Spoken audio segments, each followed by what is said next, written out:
You're listening to Ernestly Speaking, the only weekly podcast that covers friends, foes, and anything that goes. And now, for your badass host, Ernest Owens. And we're back with another episode of Ernestly Speaking with your host, Ernest Owens, myself. Well, we are in deep in July, and there's a lot going on, a lot. And we have some things to unpack, lots of things to unpack. It is that time of the year when I feel like everything is hitting a peak summer, peak political tension, bullshit, all the things. And yeah, we're gonna get into it. We're gonna get into it. I mean, like every week there is something going on in Philadelphia. Like every week. I mean, look at the world like right now. Like you got code red, code purple, air quality in Philadelphia, connected to these Canadian wildfires, which all of this is a byproduct of climate change. You have lettuce being contaminated and giving people, issues with their bowel movement. I can't even say the D word, okay? Because I can't even, but y'all know what I'm talking about. Y'all heard about it, Clarapora, all of that, okay? See, this is why y'all can't get out here and eat this Taco Bell. It's in the lettuce. And if you don't even understand what's going on there, this is what happens when you don't create safe working environments for your workers, right? Because they will do things, excrete in places they work, and that's how bacteria and these things spread. You all know that, right? I used to be in Future Farmers of America when I was in high school, and I used to study and do a lot of public speaking around food and water. I used to be an intern for the Food and Water Watch when I was a freshman at Penn. And one of the big things that the campaigns I worked on at that time, this was around 2010, was on fracking. And so a lot of environmental stuff that I remember reading about and being involved in at a young age, that education never leaves you. You just don't, you just move on to different things. But that education never leaves you. And so growing up in Texas, farms, all the things, agriculture was a big part of my understanding of science. I did science fair and also the work that I did for Future Farmers of America. I was the chapter president of my high school. I did dairy cow and livestock judging. So understanding food, culture, agriculture, all that kind of stuff. Like I knew a lot about that, like heavy. I did speech competitions on it, went to the state level and competed on the state level. Like this was a lot of the ways in which I got scholarship money to go to college. And so all this stuff is coming back full circle. Like I remember when I was younger and hearing about undocumented workers and being told about work conditions and how sometimes stuff would spread. And one of the things that was said to me at a very young age was that when you don't take care of workers, don't give them proper bathroom breaks, feed them properly, allow them to, go out and breathe and work, that workers are still going to have to do the do, and when there have been infestations and people are wondering how does this stuff get contaminated? It can be based on environments where there are bad work conditions for workers and they have to do what they do. And in circumstances, feces and things like that stuff spread and contaminates in our food supply. And so when I heard about this, the moment I thought about it was the farm to which these individuals were working clearly has people who are working in bad working conditions. And when you hear about certain types of bacteria and things spreading, you have to wonder how did it spread? And not that I know exactly, but how does stuff like this circulate, y'all? Like, it doesn't just spread. How does it contaminate? How would this get on the lettuce? I want you to use your noggin. And this is why it's important to create safe work environments, okay? Because when you don't have regulation, controls, other things in place to monitor our food and water supply, this is how shit like this happens literally. And so for all the people that want to deregulate, deregulate all these things, this is what happens when you don't deregulate systems that are supposed to check our water safety. This is what happens when you just think people are going to simply can wash it off. Like, listen, there's a chemistry around certain foods and vegetables, right? How contamination works. For very leafy greens and herbs, you just can't wash those things out, right? Now, frozen, you can boil, but leafy greens, it's hard to do that. Now, if you have a very hard, like you never hear these stories about watermelon, right? Like, it's hard to penetrate because of the skin. But if you have very porous levels of vegetables and plant skin, like potatoes and things like that, like where it's easy to infect and penetrate through the skin, it impacts the food. And you may not even know it. But there's a science to this. And I don't, research, but read. But this stuff is happening because of a lack of regulations, okay? When you kind of dismantle the Environmental Protection Agency, when you stop a lot of that from happening, food contaminations and sick. Have you all noticed that ever since this government has, eliminated jobs and waste, as they called it, we've seen an increase in foodborne illnesses, bacteria, spreads. Have y'all noticed that correlation? Have anybody noticed it? Because there's been an increase in reports. And even though I'm not actively working in the field like I used to at a very young age, I still know where to read reports and get this information. And so people like to say, oh, Ernest, you're a smart ass. Yeah, I'm a smart ass. But I'd rather be a smart ass than a dumbass. Okay? I'd rather be a smart ass than a dumbass. Yeah. I will rather be a smart ass than a dumbass. Because I'd rather be well read than misled in more ways than one. Okay, so if somebody call you a smart ass, say I'd rather be a smart ass than a dumbass. Because there's a lot of dumbasses right now. And we need some smart asses to get them in check. You're welcome. So just be safe out there, y'all. Like leave the Taco Bell, leave a lot of these. Look, it's time. Listen. It's time for us to go back into the kitchens. And I love restaurants, but I'm going to have to listen. And it's iceberg lettuce. And I grew up hearing that iceberg lettuce, y'all. But spinach be cutting up too. Let me not play. Let me not act like, all lettuce. But that iceberg lettuce, though. It's time for us to take this a little bit more, take this more seriously than we have. But yeah. But outside of that, other things. Before I talk about Orlando and Disney World, because y'all saw the pictures and I had a good time. I had thoughts about Disney World. I want to give my full Disney World review. This is my first time ever going to Disney World my entire life, but I want to talk about some things before I get to that because the environment is important. I know we're now at a code, yellow and orange in some parts. Y'all, if you can, ventilate. This whole atmosphere, these cold oranges and reds, made me buy an air purifier. I had one. It was a little dusty, but I reinvested in an air purifier. I think it's time to get serious about our air quality.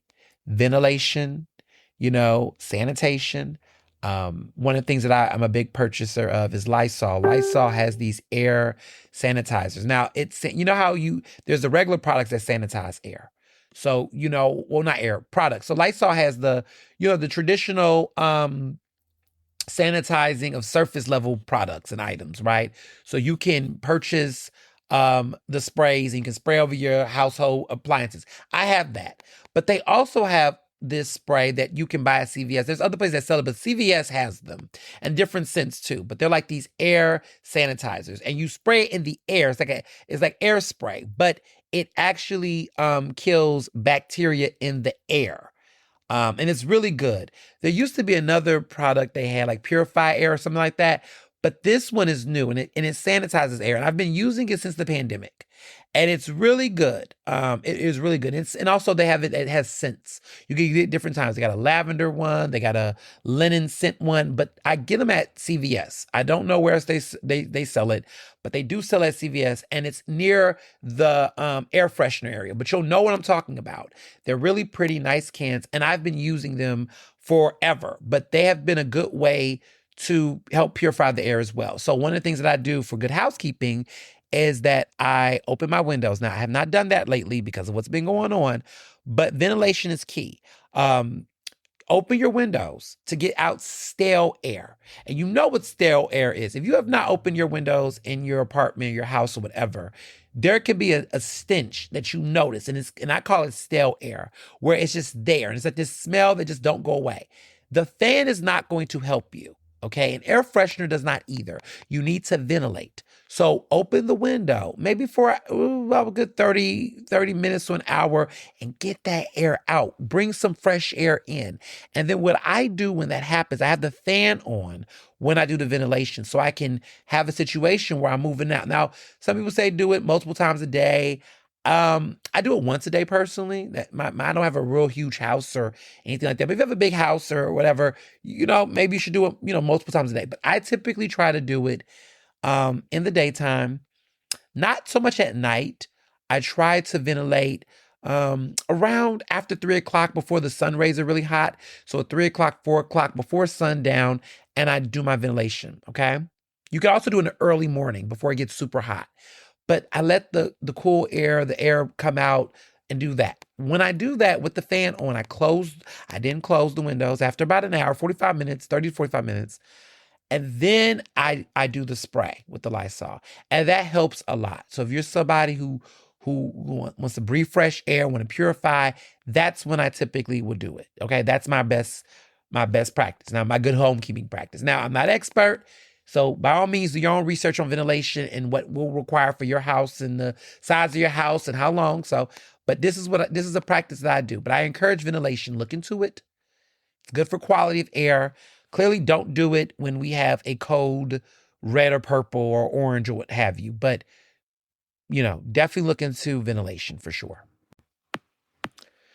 So a lot of you have been asking me about Federal Donuts, and this is so random because I'm like, I want to get this out the way before I get into Orlando because, I do restaurant reviews, and I wanted to talk a little bit about this real quick because there's been a lot of interesting reporting going on around this, and I think, I've been asked a lot about it.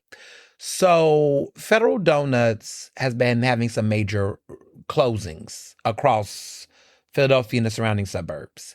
And there's just been these random conversations of, oh, well, people are just not doing daytime eating like they used to around lunchtime.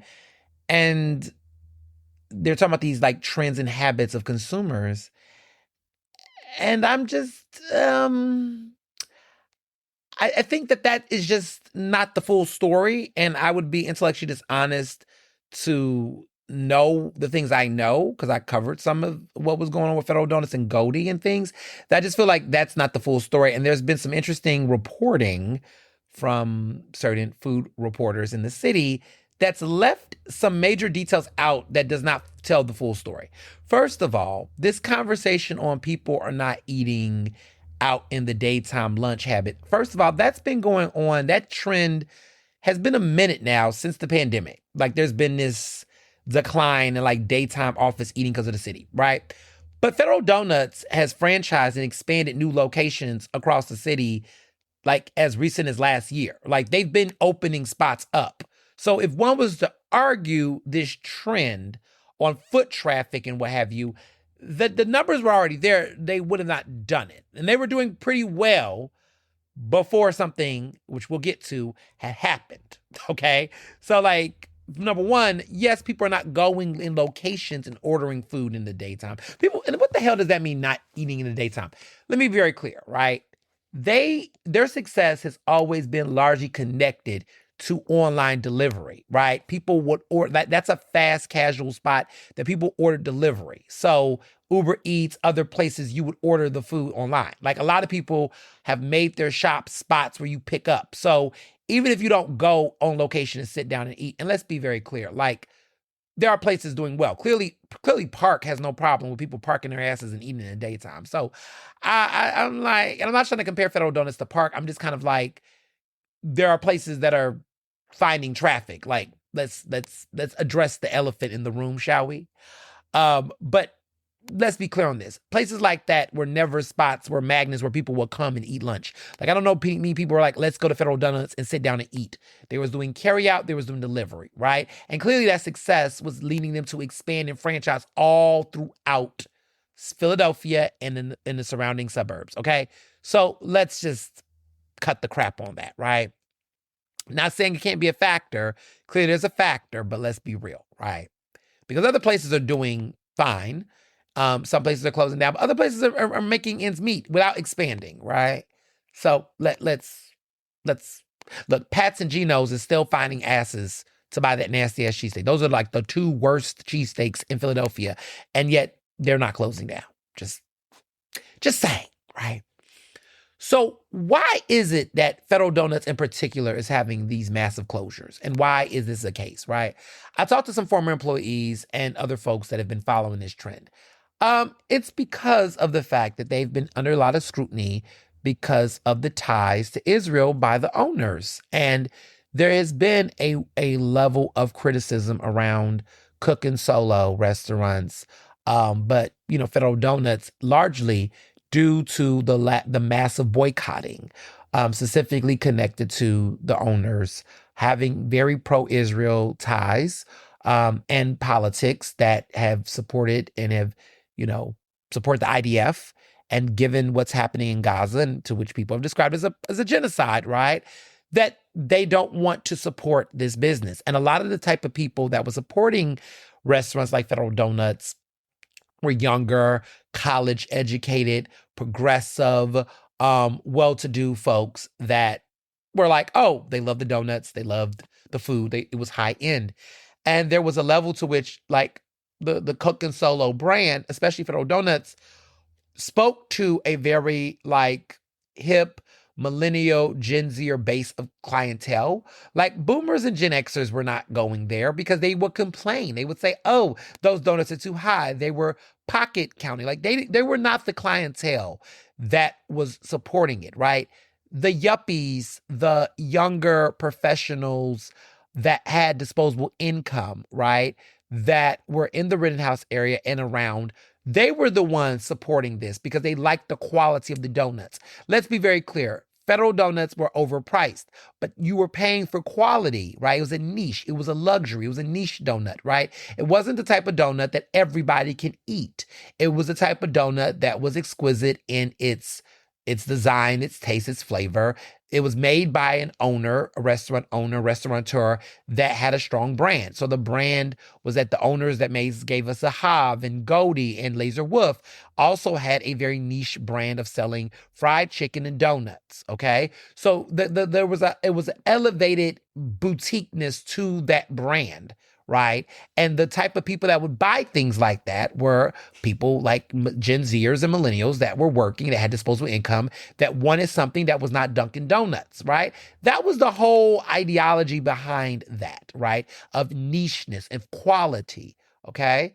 And so that type of population of people are also what some people consider a lot more woke, right? They are people that do care about where they buy their things because they have the choice to. They're educated, they read, they have a compassion. So their mindset was, wait a minute, it's not cool to eat Federal Donuts because their logic was Federal Donuts are by owners that support genocide in Gaza. Now, whether or not you agree or disagree with that premise, that was the branding, okay? We're just talking about how people felt.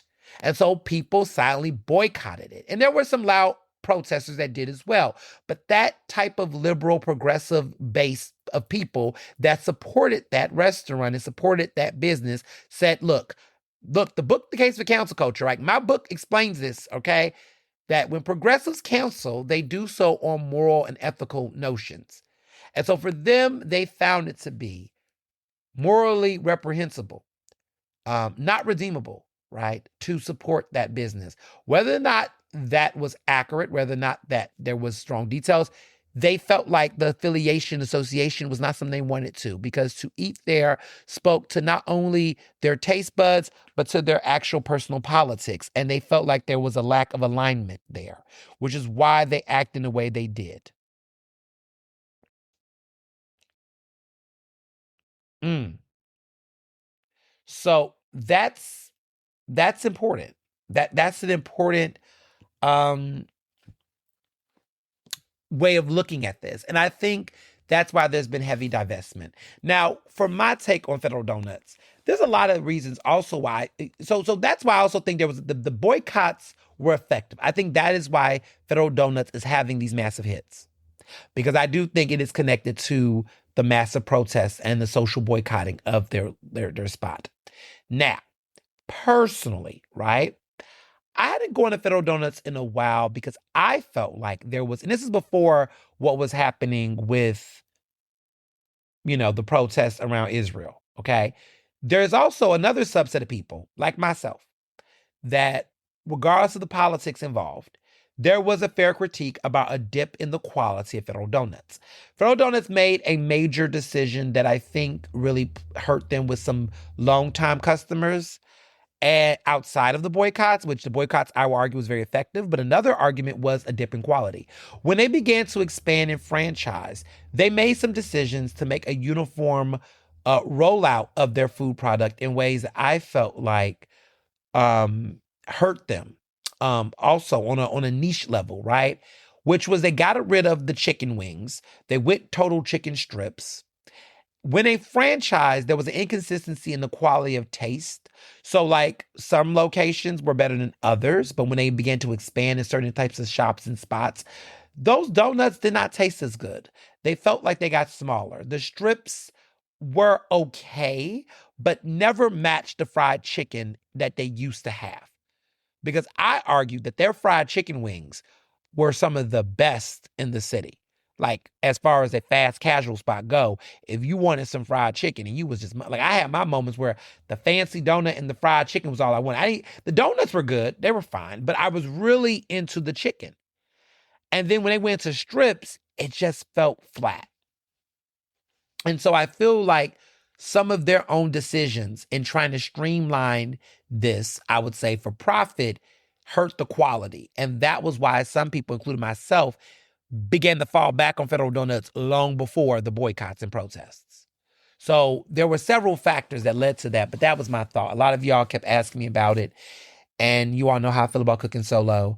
And, they just got to figure out the rebrand. And they're unapologetic about who they are. And I think their politics are their politics, but I think there is a price that one pays. And I think they have to figure out who their clientele is now or what they want to do. Because Zahav is still existing. Like, Zahav is one of the most renowned restaurants in Philadelphia. It won the James Beard for best restaurant a couple years ago, I think around 2019. And there is critiques about Israeli cuisine versus Palestinian cuisine and what have you. And there are a lot of political thoughts around that, right? But I think what's important to note is that you can have it both ways. And I think they're realizing that the hard way, that if they're going to take these positions around their politics, they have to understand that the idea of being more mainstream and broad isn't a possibility. Because when you put politics in the mix, look, as somebody who takes political stances, I'm not for everybody. I believe in the environment. I believe in racial justice. I believe in environmental justice. I believe women. I am against racism, white supremacy, bigotry, and all the things. I take stances. And for that makes me unpopular to certain people, right? Everybody is not going to support what I talk about. They're not going to. Like, mainstream success is fleeting at times when it comes to taking stances and standing on business. And I think some people, when they're not Black, think that they can do both. Well, we're in a time where everybody who is standing on business, when it comes to what they believe, are paying prices. And so, my advice to them is to figure out what your identity is and what your stances are and be clear on it for not just yourself, but for your workers, because workers were being penalized for expressing their beliefs in a space that they thought it was open expression. So it is a very complicated situation, but I wanted to give my take on that. So now to Orlando. Orlando was fabulous. This is the second time I went this year, but we had time, Mr. Johnson and I, because we are Marriott Vacation property owners. We were part of that. We are investors, and one of our properties is in Orlando, and so now we make it a point to vacation there often.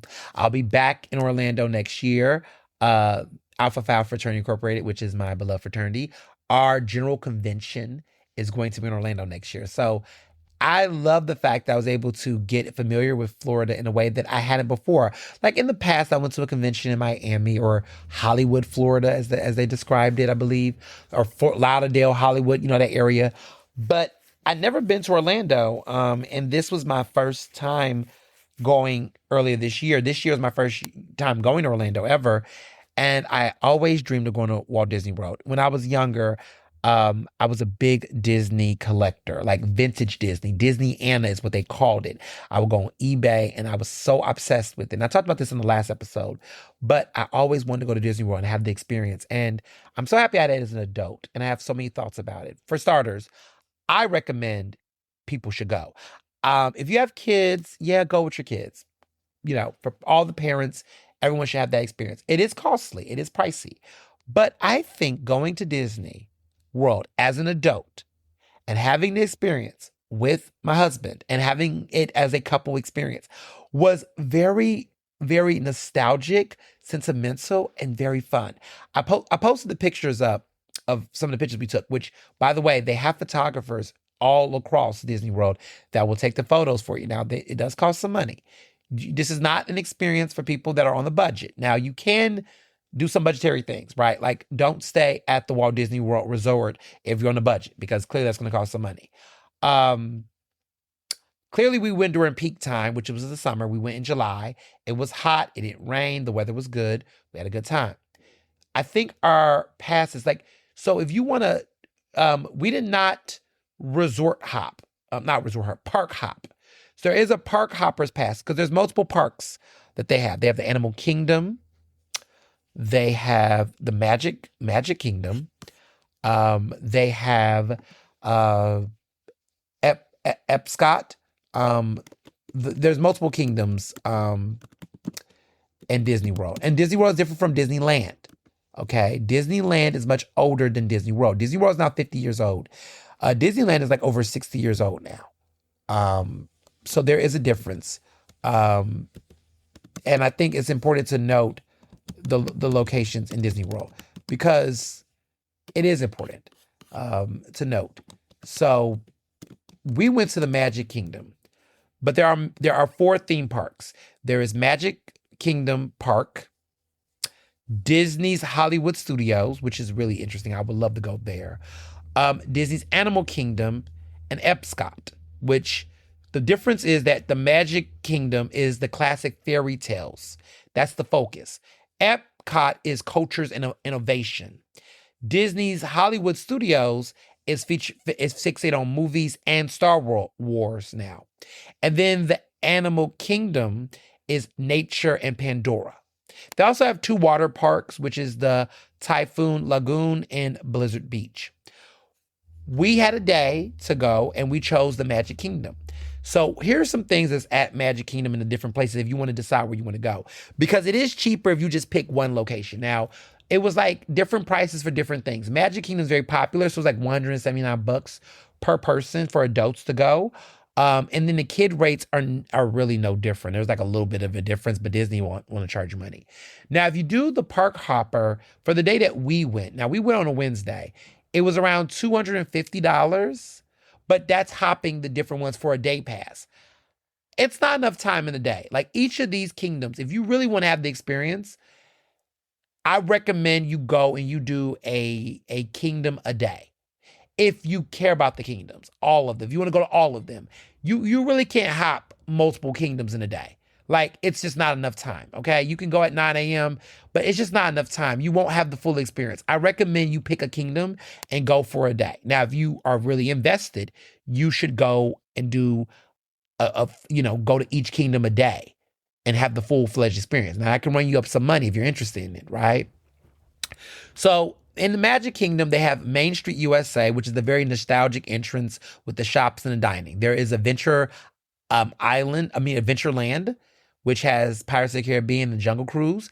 There's Frontierland that has the Wild Wild West themes like Big Thunder Mountain Railroad. There's also Liberty Square, which has the colonial history that has the Haunted Mansion. There's also Fantasyland that has the very classic Disney animation like Peter Pan's Flight.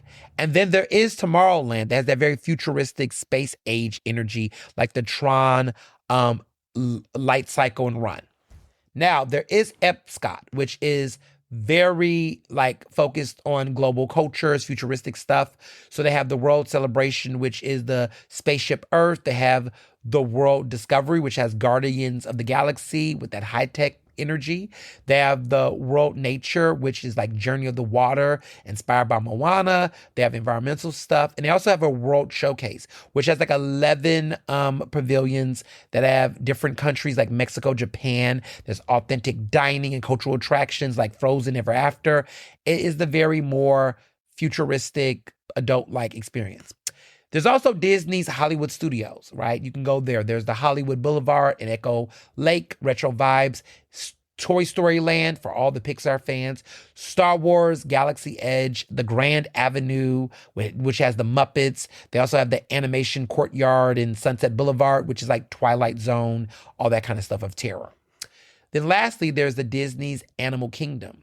Now, this is the largest Disney theme park in the world. It has exotic animals with thrilling rides. They have the Discovery Island, which has the Tree of Life, which is a big deal. Pandora, the world of Avatar, which has the Avatar Flight of Passage. They have Africa, like actual Africa focus, which is a realistic savanna and base for the Kilimanjaro safaris. They have Asia, which is the High Thrills rides, which is Expedition Everest with the Kilimanjaro energy as well. Dinoland USA, which has the Dinosaur Prehistoric Carnival Games. And then they have Rafiki's Planet Watch, which is Lion King centric, which is the Educational Wildlife Center, which is accessible via a short train ride. So we chose Magic Kingdom, okay? We did an all day at Magic Kingdom, so I can't talk about Epcot, the Hollywood Studios, the Animal Kingdom, even though I am interested in Epcot because I did hear about this whole drinking experience you can have there with the world, the dining and all that. However, we did Magic Kingdom because that is where, Cinderella's castle is, and the magical castle in the kingdom. And there is Cinderella's castle, which is the fairy tale peak. So it is actually, Cinderella's castle. That is the most iconic thing they have there. Like, when you think of Disney World, that is like that castle. When you watch the Disney movies and it's like that beautiful, that when you wish upon a star background instrumental music and you see that castle, that is the castle, y'all. Like even the modern day Disney, 3D animation where they play that castle is Cinderella's castle. That is trademark, baby. That is Cinderella's castle. And I visited Cinderella's castle. I took a picture there. The lovely romantic picture, one of the most popular, iconic tourist traps of mankind. It was there. We were there. It was beautiful. Okay. So we went there. We went to Adventure Island. We did the Pirates of the Caribbean ride, the water ride, which is wonderful in a splash. We definitely checked out go-kart racing, all the things. It was hot as hell in the daytime. So here's some fun things, some pro tips and some things. First of all, you got to have some money. Okay. But you can reasonably budget. We did not do any heavy dining. We did a lot of snack eating. We heard about these cheeseburger spring rolls that were really good, the piece of spring rolls that are iconic.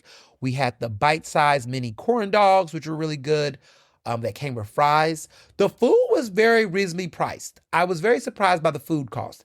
Very inexpensive. There's a lot of things that was around $10 and under $20. They had a lot of good food, lots of good candy. A lot of stuff was actually reasonably priced. And I wonder in my mind, was the uptick of the entry price how they subsidized the food prices? We went to Adventureland and we tried these Dole, like pineapple flavored soft serve treats that was really good. Floats, they had these really good floats that were really good with the ice cream and things. That was really good. You'll know what I'm talking about if you heard about it, but that was a really good treat. The mini corn dogs I'm still thinking about. I'm still thinking about these cheeseburger egg rolls, spring rolls that they had that were so good. But there was like a lot of great over-the-top, high-quality, like bite-sized snacks. Like we didn't do any heavy restaurant dining. We did that outside of the resort. And I think for those people, first of all, it's very hot. And so we wanted to just try the unique themed park things, the Mickey Mouse ice cream bites. I will tell you that we heard, and I agree, the cinnamon buns were overrated. We didn't eat them, but we heard that they were overrated. And I wasn't really appealed, like caught by there was a lot of like food and bites that were clearly meant to like get you to buy, but you probably would be underwhelmed. I went for the unique things. I definitely did ask the Disney folks on ground where to go and what to get. And they were very honest, very friendly. Let me say this, the customer service at Disney, for at least our experience, was very hospitable. I mean, everybody was very, very friendly, very nice. Very nice, very helpful. Guides were everywhere, okay? There were plenty of bathrooms too. And what I did appreciate, what I did understand about the trick around Disney World is that while it was hot, right, I did not feel exhausted because there were so many rides involving water and there was a lot of cool, like we went inside the tiki hut experience with the birds and it was very cool in there. So there was a nice balance of hot and cool that I never felt the heat exhaustion, which was very strategic. We did not do any outdoor like hot rides. So we didn't get on the magic carpet ride in the damn heat. We did a lot of things that were indoor cool, but we did do a lot of outdoor walking. And so it was a very chill experience. It was not as bad. There was some great merch. Now, let me say this about the merch. The merch is where the prices go up. Okay? Mr. Johnson got a $65 Winnie the Pooh jersey. Now, he looked good in it. The guns were showing. It was cute. I did get the classic Disney World Mickey Mouse iconic t-shirt. I just had to have it, okay? It was around maybe $40, I believe. Very pricey for a t-shirt, but I mean, it is Disney, okay? And it is a item, right? But I didn't fall for the traps of buying too many Disney things. When we did take the iconic pictures, which were professionally done, and they do come to you very fast. Shout out to them for the delivery on the photos. We got the Mickey Mouse Musketeer ears because I wanted a look, okay? There's a lot of Mickey Mouse ear hats floating around in Disney World. But if you want to take what I consider the iconic Disney World shot, which is the Musketeer ears, and you know what I'm talking about, and they know what I'm talking about. The Musketeer ears are very inexpensive. They were like $20 a piece. They are, for those who are Disney fans, you know the Mickey Mouse Club? They're the Mickey Mouse Club ears, okay? And they do have the Mickey Mouse Club look, but they have the in the writing, it says Walt Disney World rather than Musketeer, but those are called Musketeer hats, okay? You get those hats. They're very cute, very iconic. And you take the picture outside of Cinderella's castle. And that is the iconic Disney World photo. I wanted that photo my entire life. Dreamed of it as a child. I thought when I was little that I was going to take it with like my whole family. Never thought I would live to see the day that I would be with a husband, being openly gay and having this very gay Disney experience, which was very fun and very enjoyable, okay? So that is Disney in the day. Lovely experience.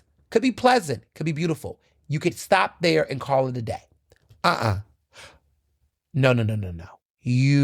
That's only part of the experience, y'all. First of all, Disney World stays open until like late, y'all. Like late to like 2 a.m. in some cases. Disney World at night is when it really pops off. Like to me, I had the most fun at night. And maybe it was because the kids start to have their bedtime. Maybe that's part of it. Maybe that's part of it, even though there were some kids late at night, okay? But Disney at night is an entirely different experience. Like, first of all, the sun is down, so it's a lot cooler. But the vibe is so different. The lighting of the place, the lights outside is gorgeous. It's beautiful. You can just walk out and have a nice romantic walk and just look at all of the attractions lit up, okay? The drinks are flowing, the ice cream, the candy, snacks, oh my goodness. It is a whole different experience.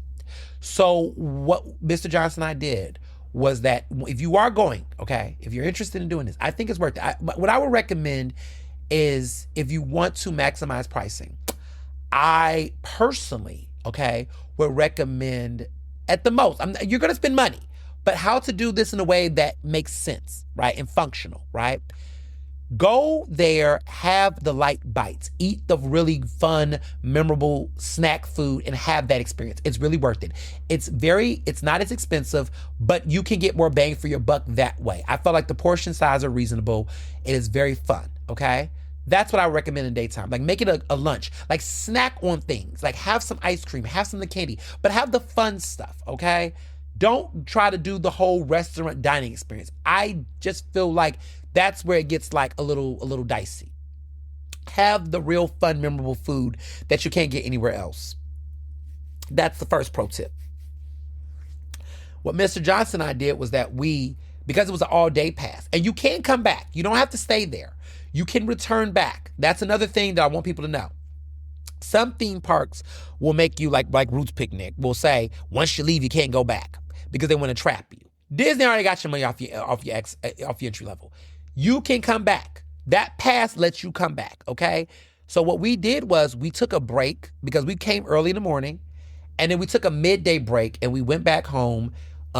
We cooled down a little bit, took a cute little nap, had some dinner somewhere else, and also had a drinking experience because Disney, that kingdom, they regulate drinking. You have to make a reservation, and you can only have like 2 drinks. So Disney don't want you getting drunk there. At least from what we saw at the Magic Kingdom.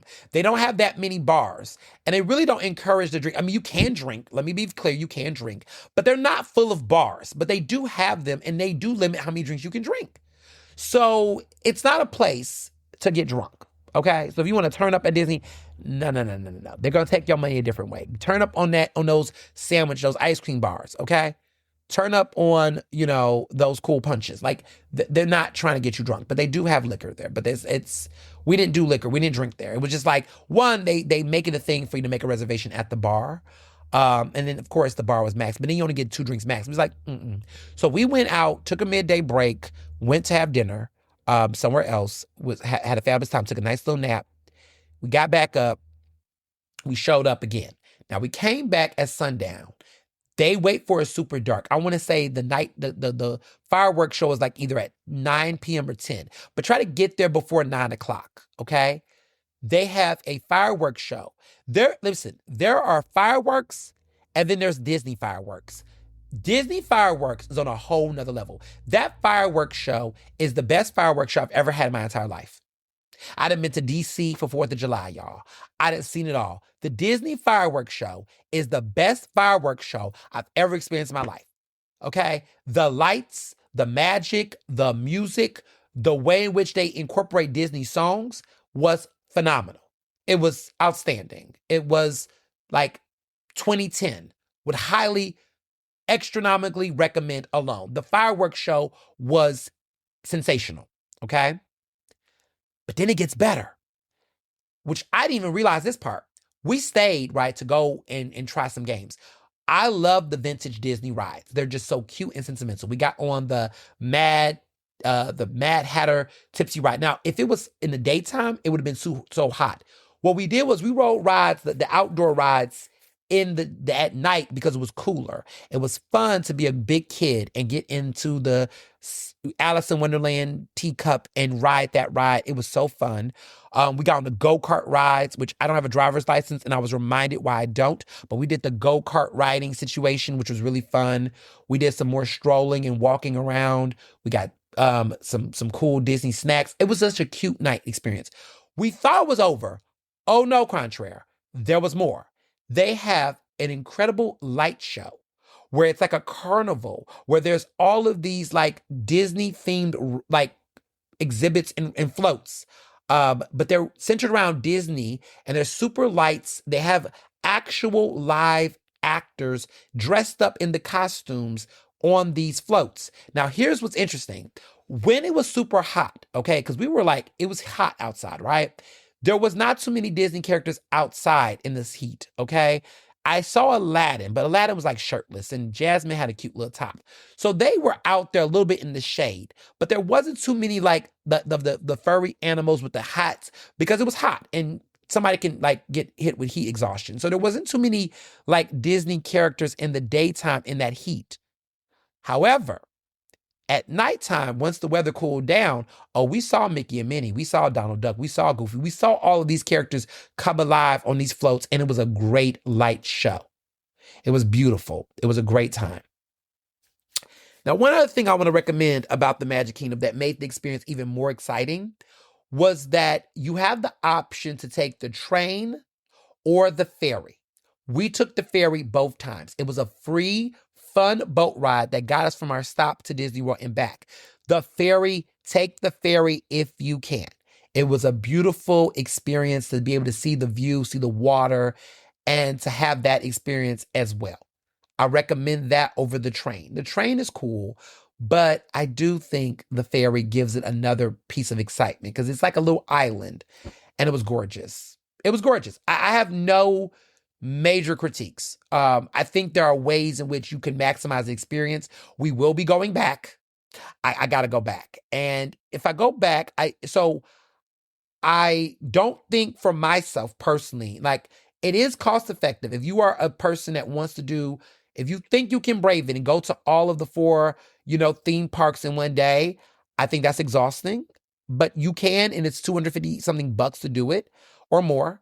But I personally recommend if you are a fan, pick a day or 2, depending on what your time is, and go to one of the kingdoms. Now, next time, I want to go back to Magic Kingdom because that show was great. But I do want to go to Epcot because I've heard a lot about Hollywood Studios.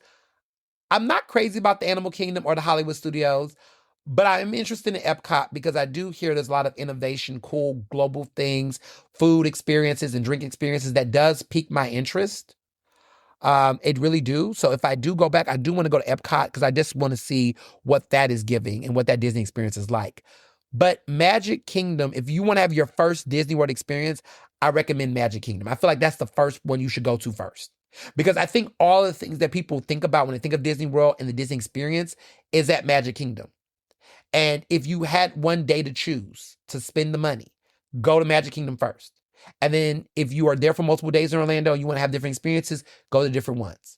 But I have to have the experience because when I go back with my Alpha brothers next year, I'm telling my frat brothers, my line brothers, like, there's going to be there. Like, listen, y'all, we need to go to Magic Kingdom. If we want to have the fun, nostalgic, fun experience, and we really want to really take some cool pictures and get some really cool things and merch, I think Magic Kingdom will be the first stop. So that's my review. I loved it. We loved it. It was so cute. If you are a cute couple, gay, straight, whatever you are, and you're looking for a fun, cool vacation, go to Orlando in general because, one, I loved Orlando. I loved the restaurants we went to. We went to really 2 good ones this time around. We went to Vito's Chop House, which was incredible, very affordable, but really unique and remarkable. Like, it's a classic Italian steakhouse, but the chops and the food there, big portions, good flavor. It was so good. And then my good friend from Baltimore, Joe would say flavorful. But I was a big fan. Highly recommend it. And then I went to another restaurant called Cuisine, which is like this gorgeous, like Latin flavored, themed, tropical, like it felt like a theme park restaurant, but it wasn't a theme park, but it had that. It was a beautiful restaurant. Like one of the most beautiful restaurants I've ever been to. Latin cuisine, very good food. I'm trying to think about everything I ate. Well, we ate there. We had empanadas. It was like a fusion between Asian, like Japanese, Asian cuisine and Latin flair. So like they had sushi, They had the lamb chops. They had empanadas. It was like this fusion restaurant that was really, really good. And great cocktails. Oh, the cocktail was great. The dessert was great. It was just a great time. So I highly recommend Cuzon, which means heart in Spanish. Corazon. I might be mispronouncing, but it means heart in Spanish. So Heart in Spanish is the name of this restaurant, and it is in Orlando. It is a beautiful restaurant. Make reservations. It gives club night atmosphere at night, but we went like in the early evening, midday, so we can make sure we go back to Disney World because it was tempting, y'all. We could have got the itis and fell for it, but we definitely had a good time. It was a really great escape from everything that's been going on in Philadelphia in general. And you just deserve a vacation. I told you I was going to be doing vacation this summer, like these mini vacations, because the vineyard is going to be in August. Can't wait for Martha's Vineyard. That's going to be a fun experience. And it's going to be a good time. It's going to be a good time. So some other things I did before we get to hot topics. This earlier over the weekend, I participated in this financial literacy camp that is happening all month long in July. And Philadelphia Association of Black Journalists, we are sponsoring. We're one of the sponsors of this incredible experience. It is free. I repeat, it is free. Okay. Dozens upon dozens of people are getting this experience. So this is the 2026 By the Hood Youth Financial Literacy Camp. I was a special speaker that spoke to the kids. This is for young people, okay? This is a great camp that provides, it's every Saturday at 9 a.m. till noon, every Saturday in July.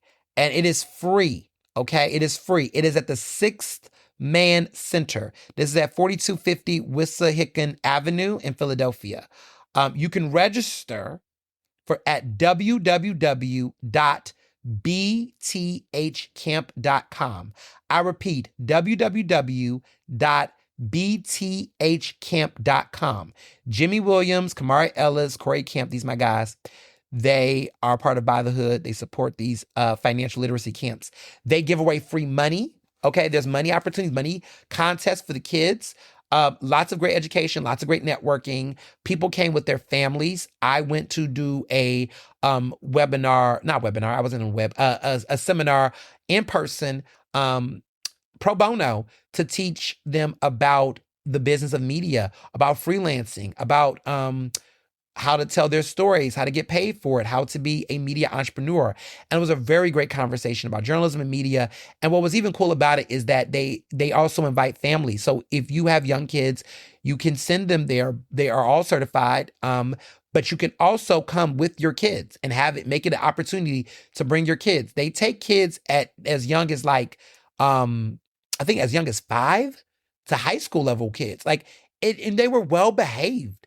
I was impressed by just the level of investment. I was there, it was over 100 something kids were there from all over Philly. It's all welcome. Black kids, brown kids. It was beautiful.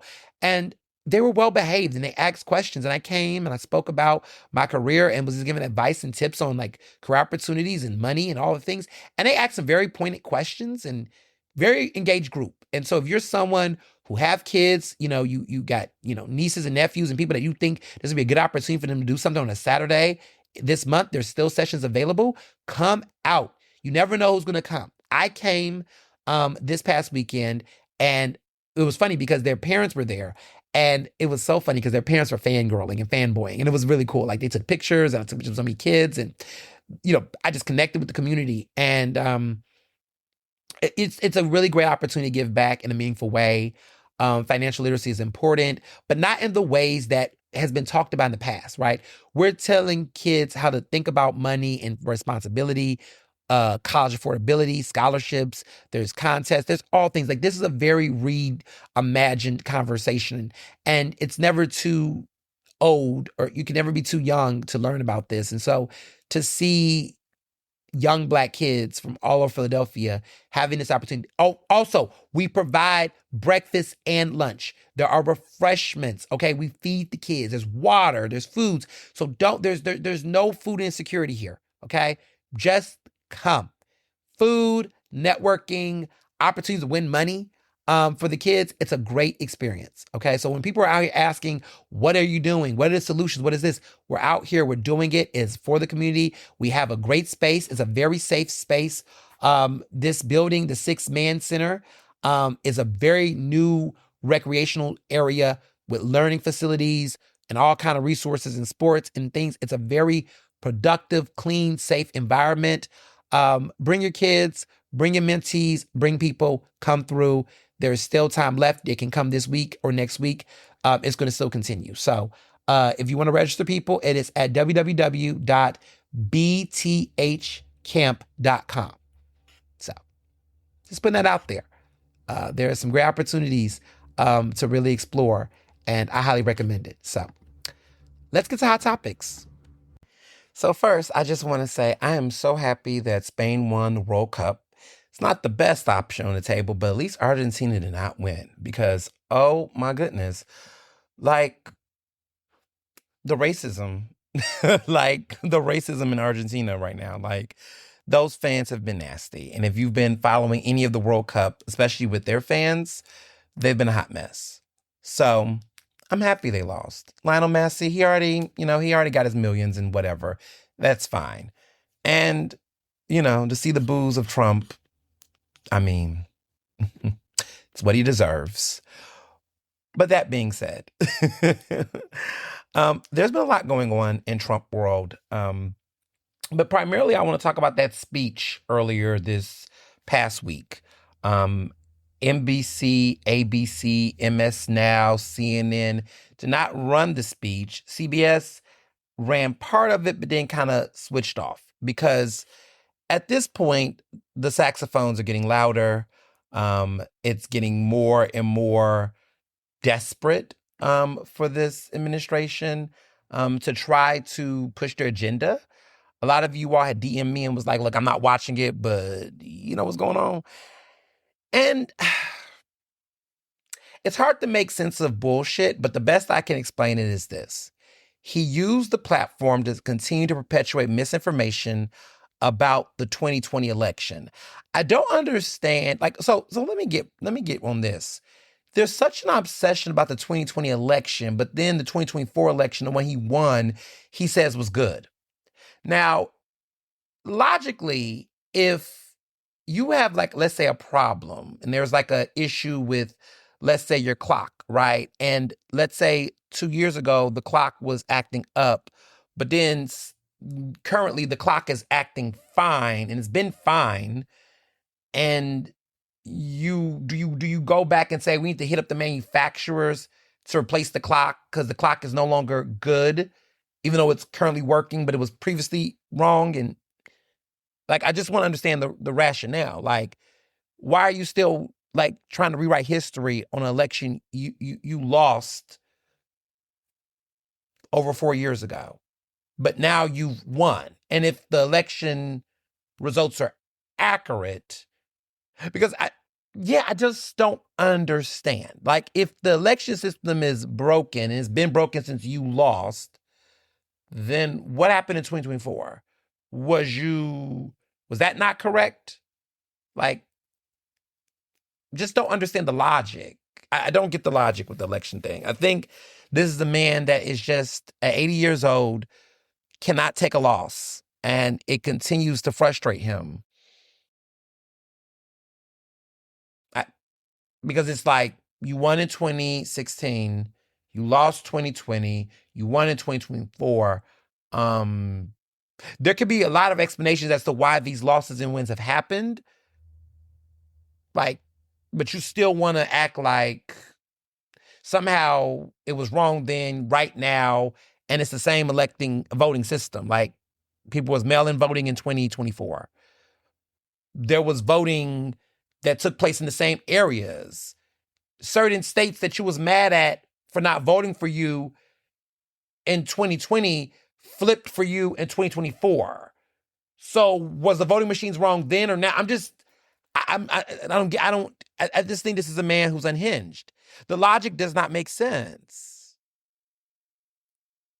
You had no control over, your administration was not in office in the 2024 presidential election and you won.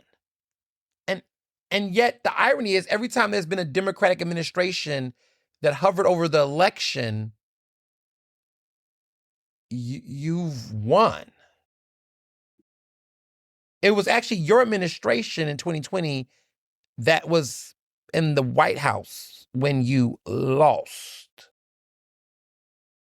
So again, the conspiracy doesn't stick. Do y'all get what I'm saying? Like, Obama was president over the 2026 presidential election.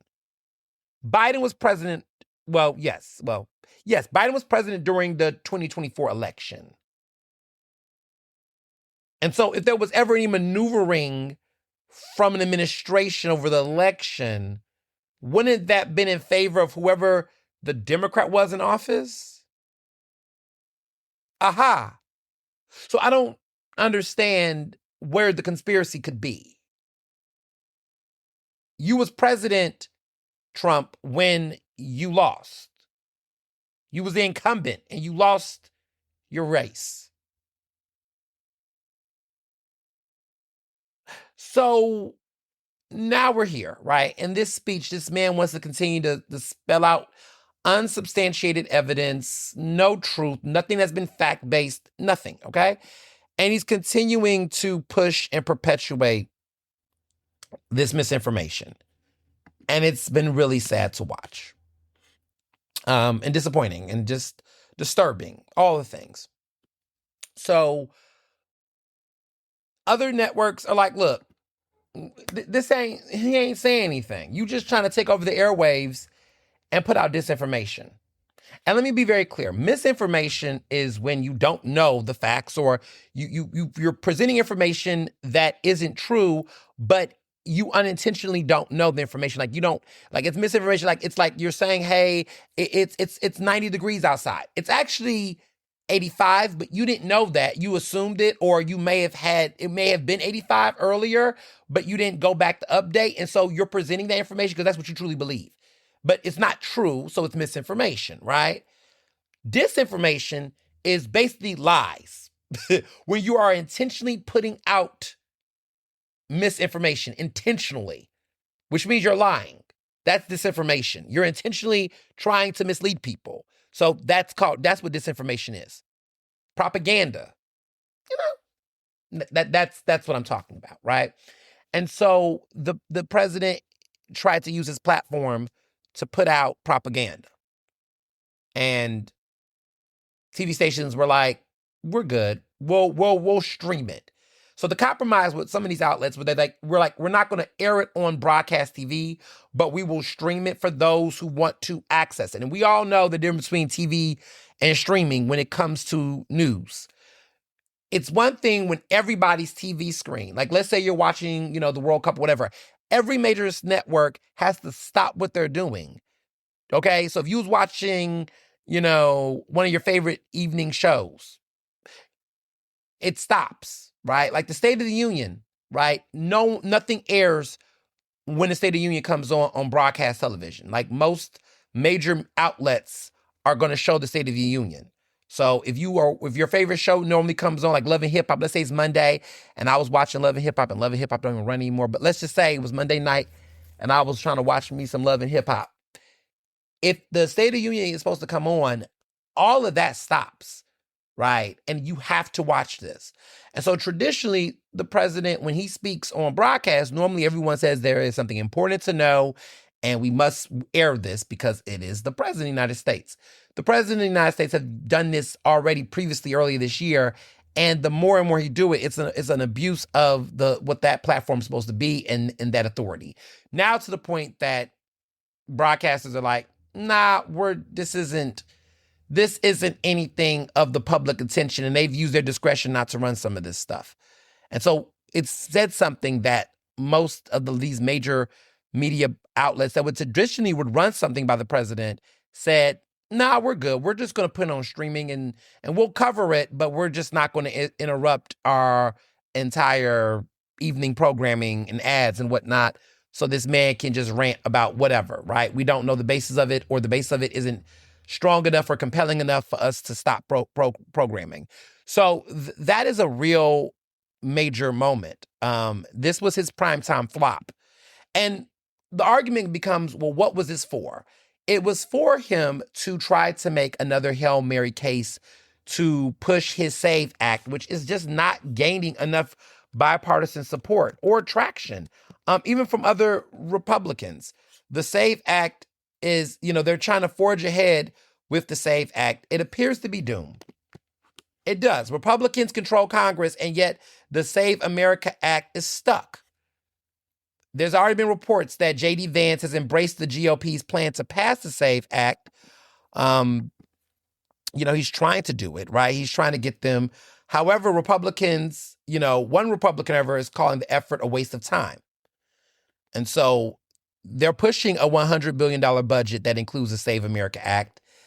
It's not looking good. It's not. It's apparently President Trump's top priority. There's been a GOP-led budget committee that released an outline, this is according to USA Today, of roughly $100 billion measure, up to $10 billion of which would be set aside for election-related purposes. The bulk of the money would go to the Pentagon to offset the Iran war losses, plus another $12 billion in foreign assistance. However, there are other Republicans, even those apparently who are the most desperately clamoring for an election law overhaul, do not agree with this. It's not enough for a lot of the House critics, including Republicans. Some are saying the GOP leaders aren't going far enough.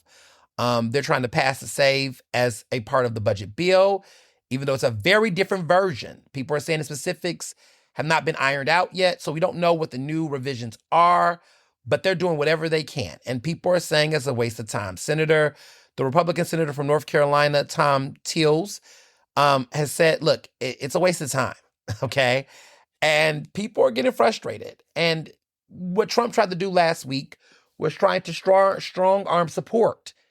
He's making the 2020 election issue his rationale for pushing this SAVE Act, which for those who've been following the podcast and those who've been reading the news, this SAVE Act basically is controversial because, once again, the SAVE, S-A-V-E, is Safeguard American Voter Eligibility Act. And it is and this is what people will consider an expanded version. It is this federal bill that would mandate documentary proof of U.S. citizenship to register to vote in federal elections. Okay? That is what they want. The problem with it, again, is that, look, people are already saying there's unnecessary restrictions. Non-citizen voting is already a federal crime. 30 years ago, there was a 1996 law that prevented non-citizen voting. I mean, it's been a thing for over 30 years, okay?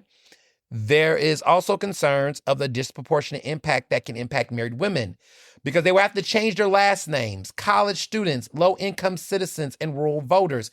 Like, there's a lot of issues here with access to these names. Like women who does not change their names. If you're Elizabeth Banks talked about this, the actress, but like pretty much, maiden names would change. There's a lot of elected officials, even in Philadelphia, who use their maiden last names, but have not gone through the paperwork to change. They use their married last names publicly, right? But they have not changed them legally. So for example, Catherine Gilmore Richardson, her husband is David Richardson. She is the city council member at large. She has not legally changed her name to Gilmore Richardson. It's still Catherine Gilmore legally on her state ID information. But if she was to, under this law, try to use that identification, they would say, where's the Richardson? And they would give her a problem. And so this will disproportionately impact women in a certain type of way. Also, there's a lot of disenfranchisement. There is people from the Legal Defense Fund that argue this bill creates a massive barrier for more than 21 million eligible Americans who do not have easy access to passports or birth certificates. So remember I told you I have a passport and I got a passport ID? I have these things. I am very much fortunate to have this type of documentation on me because y'all not going to play with me. And look, I'm married, but I didn't change my last name. I don't go by my husband's last name or vice versa. And in many ways, Ernest Owens can be able to vote as Ernest Owens. But this has not been the norm for quite some time, and really shouldn't be. And it's sad that we're seeing this happen. And it's very telling. It was very telling. And so this is where we're at. This is where we're at, and we're gonna see this play out. But just keep your eyes on it. Now with these Democrats, there's a lot going on. I don't know where to start with the Democrats. I'm gonna start with the light stuff before I get into some of the heavy stuff. First of all, there's been chatter of Don Lemon interested in running for president. Y'all, I don't see it. I don't see it. I'm not for it. No, Don. Don, be a journalist. Be a truth teller. Use your platform to engage people. President, no. See, where I'm at with it is that I don't really want to elect any individual who does not actually have any governmental experience. I think that's why we have the issues we have with the White House right now, is that we have a man who is the president of the United States who have not served in any other elected office or government entity at all. And he's appointing people that also do not carry that level of experience, expertise in their respective fields. And so I don't care whether you're a Democrat or Republican, I don't want the executive branch of our government to be ran by someone who has no level of expertise or experience. I just don't. I think that's the problem, right? A lot of people are running for office with no level of expertise or experience whatsoever. And it's one thing if you want to run for state representative, right? I mean, but like there's got to be some education. There's got to be some level of experience. Have you worked in a governmental office? Have you been a governmental employee? Have you worked on political campaigns? Where's your basis to civic engagement at? And why are you trying to lead in a serious election? Like, I need the next president of the United States to be a senator, a governor, a congressperson, but I need you to have some expertise and some visibility in this space. I just do not want someone to fall from the sky. I don't even think mayor is enough, in my opinion, to run for president. So that's just where I'm at with it. It's nothing personal towards Don Lemon. It's my barometer for anybody who's out here talking about trying to run, right? Like, we just have to have a standard. And just because one political party did not have that standard doesn't mean that other people shouldn't as well. Okay? Are we good on that? Quiet on the creek. We got to let some common sense settle in, okay? Quiet on the creek. So that's why I feel about that. There is a lot of conversation around blue MAGA. And a lot of you all know that in my book, the case for, not the case for cancel culture, but even that's one of them, but my new book that's coming out, Divided We Stand, how stand culture evolved into socio-political chaos. I talk a lot about the dirtbag left. And pretty much the new term now is this idea around blue MAGA, which is complicated because it's not necessarily a particular demographic. Like, we can't say this is the identity of progressives. Some people try to do that, like try to say, hey, is that the way we're going to describe the progressives? But there's also a centrist extremism that's taking place in the Democratic Party that one could argue mirrors that of blue MAGA. But really what it's trying to say is that there is a level of obsessive, devout, partisan behavior within the Democratic Party. And my book says and speaks to this level of political standum. And I argue that for so long, people have been only fixated on MAGA and Republicans. But I've been for a long time noticing this level of deranged behavior by Democrats. And I'm going to talk a little bit more about that later in Ask Ernest, because I do have some thoughts, a lot of thoughts. It's been a very interesting couple of weeks in Philadelphia in my personal life when it comes to this political standum. And I have some things I want to share. I do. I have some things I need to say. But what I've seen on this extreme level is that we are witnessing a level of divisive politics that isn't helping anyone. It's not making more people informed or enlightened. It's really people who are acting in desperation. The saxophones are getting louder, and people are getting more and more bold and enraged, and it has been very painful to witness. And it's almost like a psychosis, um, which I think has happened in some cases, especially with middle-aged adults online. And people are getting really like extreme. And it's been sad to watch. It's like the discourse is just going away. But on the issue around Israel, and this has been a point of contention, is that there's been this level of hyperfixation on Israel, where people are literally using that conversation on AIPAC to basically, and I've talked about this in my last episode, but it has shown up in certain conversations around supporting candidates and not supporting candidates, and endorsements, and there's been these long lines. And with Hakeem Jeffries in particular, it has become very telling. I mean, you can even talk about it in the sense of like what's happening with endorsements. We're seeing a rise of elected officials amongst the Democratic Party that are not supporting giving military aid to Israel. Like they're taking a stand out loud. It's growing and growing, right? And AIPAC has even been more clear that they're pulling out of financial support on anyone who's not supporting this. I mean, go figure. But there's been these strong polarizing lines. And so for people like Hakeem Jeffries, he is, some people will say, a sellout. He is being a shrill, like he is taking the money. And now this issue has been intensified in the congressional side, but it has even gotten into local politics. Now it's gotten into Mamdani.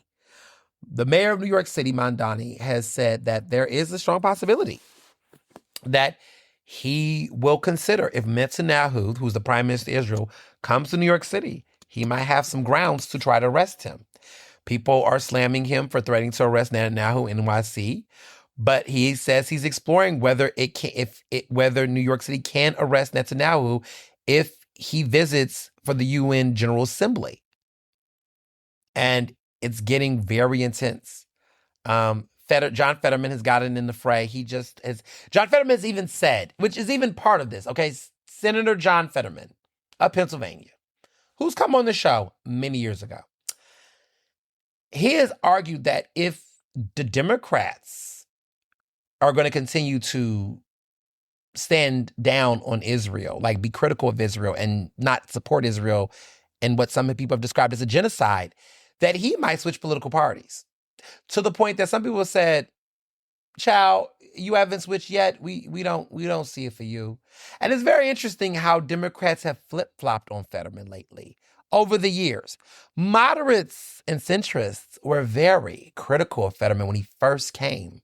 When he first showed up, they were very much treating him like a progressive and did not like him. I've noticed that there's been a contingency of moderates and centrists within the Democratic Party that has lightened up to Fetterman based on his stances on Israel. Have anybody noticed this? That it's like Israel, the role in which Israel has played in our politics, in our national politics, has given folks who don't deserve any grace at this point, grace by some who previously criticized them. And the only change was Israel on either side of the issue. Like, I have noticed this, and like a social experiment is very telling. Like, this is not my politics per se, but I wonder, because if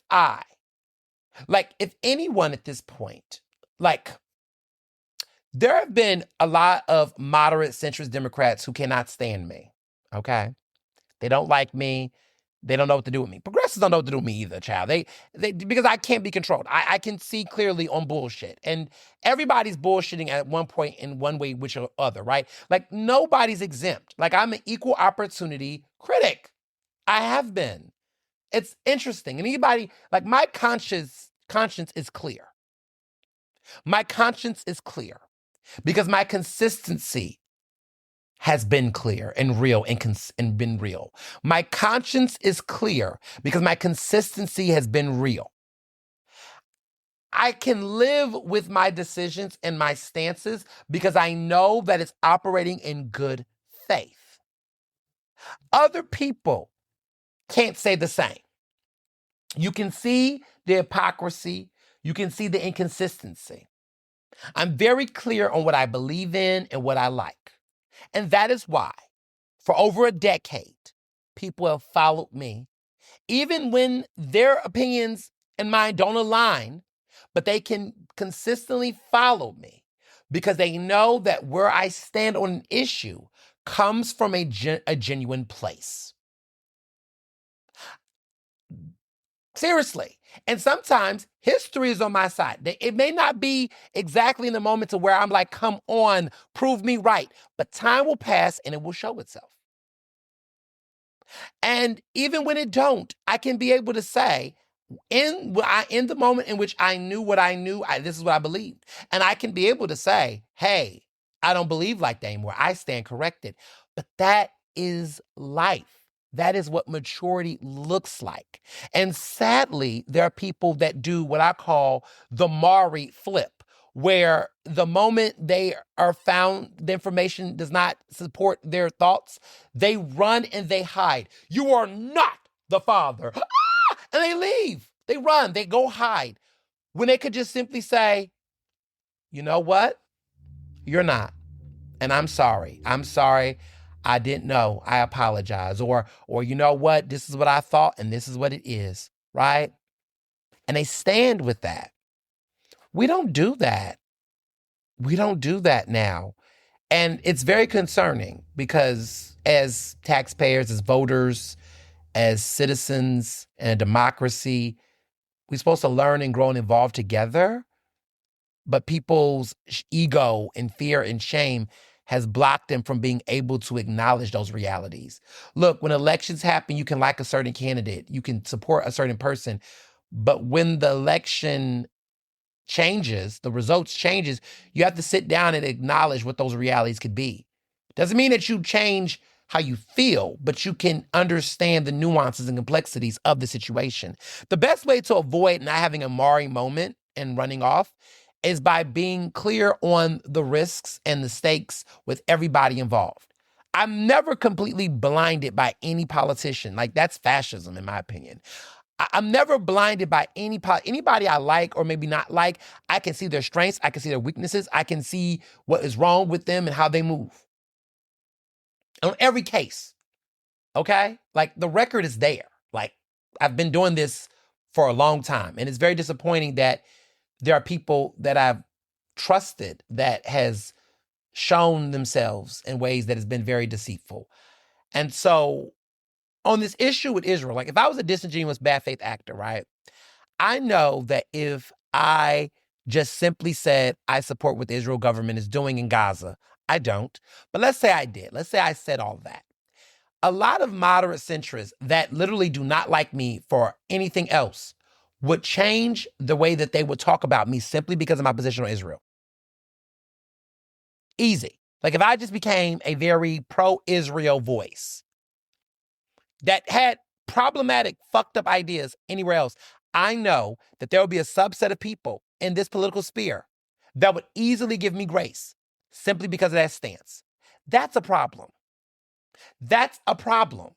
Like, that's a problem. Like, even when you think about Graham Plattner, because Graham Plattner was critical of Israel in a certain way, there were people that gave him a pass on everything else. That is a problem. Like, the chokehold that Israel has on people, on elected officials, on either way of the issue, right, is excessive. I'm not saying that people can't have a position. You should. There should be a moral spine on this. But the fact that it literally overrides any other issue. You could be racist, you could be a potential sexual offender, but if you're against Israel, some people will say that's enough. You could be a racist, you could be a bigot, you could be all the things. You could be xenophobic.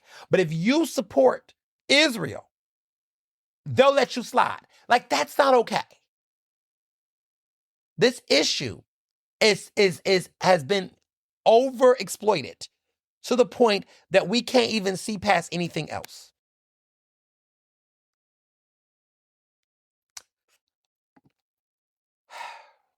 It's the flaw that I'm seeing in both the progressive movement and everywhere else. I think everyone is pandering a little too hard. There are people that are just doing a lot. And I'm not saying, listen, I think Israel's wrong. I think Bibi Netanyahu is a problem. I think he's a war criminal. These are my opinions. However, I am not going to elect a candidate solely based on that alone. You need to have a moral conscience to know that what's happening in the Middle East with Gaza is completely a human rights violation and not okay. Completely. But I need you to do that, and I need you to also know how to do your job. What are your policies on racism?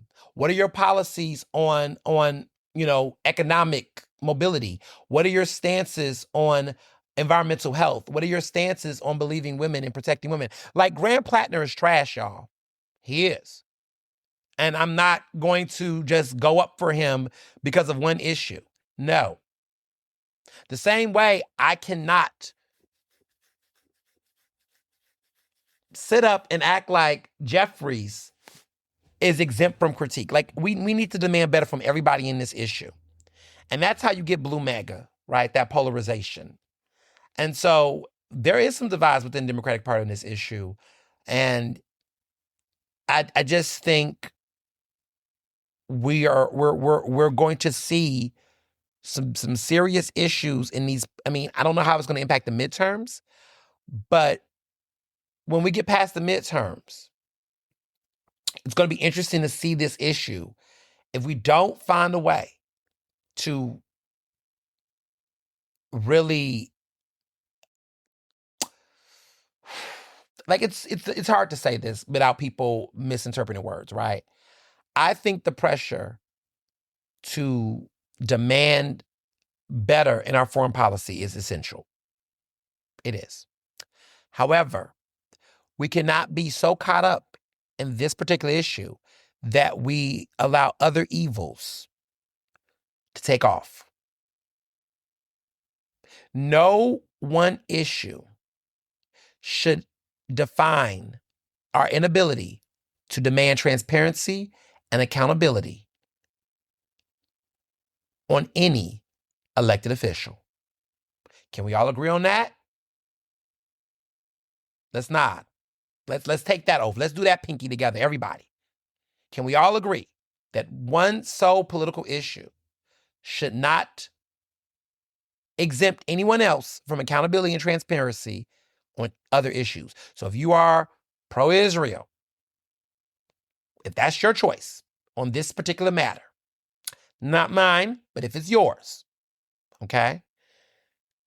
If you believe that this stance overrides your ability to have sound judgment on voting for candidates and other people on other issues, and if this is your only determination, that's not right.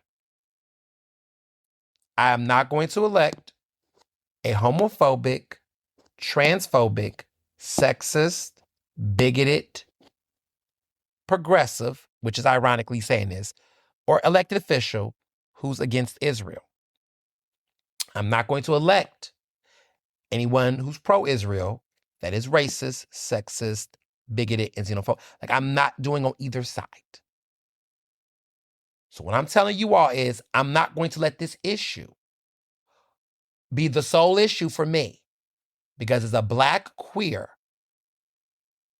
millennial who has other lived experiences, I have seen one issue, sole issue candidates fail me on other things.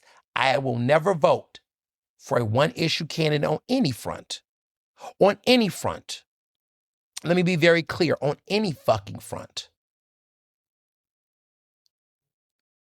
I have seen in Philadelphia gay candidates who were supposed to be pro-LGBTQ, like a Brian Sims, who was supposed to be this pro-LGBTQ candidate, and he was gay, right? Openly gay.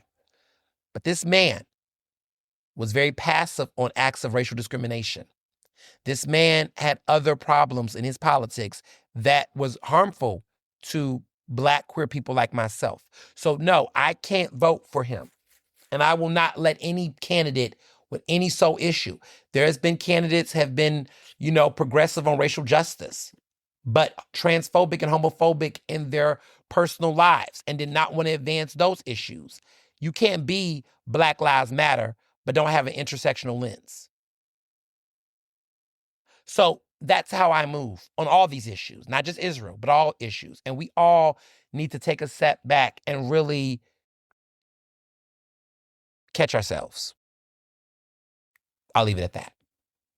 Now, in media news, there's been several things happening. I want to talk about Wired. Wired has been with the news, okay? Shout out to Wired. But they are being sued right now. Madison Square Garden, MSG Entertainment, has filed a defamation lawsuit against Wired, which is an online publication that does a lot of reporting on the tech space.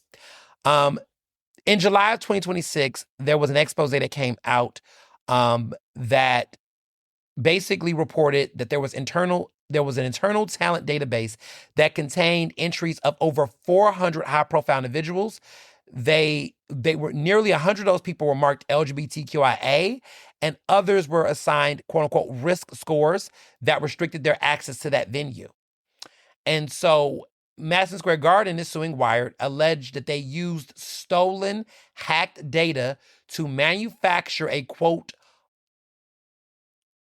false narrative, end quote, that the venue was tracking the sexual orientation of LGBTQ plus celebrities for discriminatory purposes rather than for routine marketing and event outreach. So Wire has rejected the lawsuit as baseless and ridiculous and stands by its reporting. They stand by it so much that they have removed the paywall. The magazine has removed the paywall on the 2 articles it published regarding MSG surveillance protocols. Fuck yes for the free press. Hell yeah. Okay. Now, Shiny Hunters was the database was leaked by a hacking group called Shiny Hunters after MSG reportedly refused to pay an extortion ransom. That is the source of the data. Okay. That's been reported by the New York Times and others. Now, here's what I'm going to say. Do y'all know what discovery means in lawsuits? Y'all know what discovery means? See, as a journalist, I want to tell y'all some things about this whole lawsuit stuff, right? If you sue over defamation, number one, you have to prove that there's been no documentation, no basis of facts, right? You have to prove that there was no good, let me clarify. You have to prove if you are a company or brand or person that sues a journalist or media company on defamation, there are several things that take shape in this legally, okay? You have to prove without a shadow of a doubt that there would be no reasonable doubt that there could be no information that the journalist or the publication could use that could show this information, that could portray this information. In other words, you gotta show that there was no way that there could be a good faith possibility in the reporter or the media outlet to prove or to share this information. That's the first thing. Like, you have to prove that this person, that there's no information available that could have drawn the conclusion of what the reporting showed. That's the first thing. The second thing is you have to also prove that this outlet had counter information. And in spite of their counter information, chose to present this information in bad faith with the intention to harm.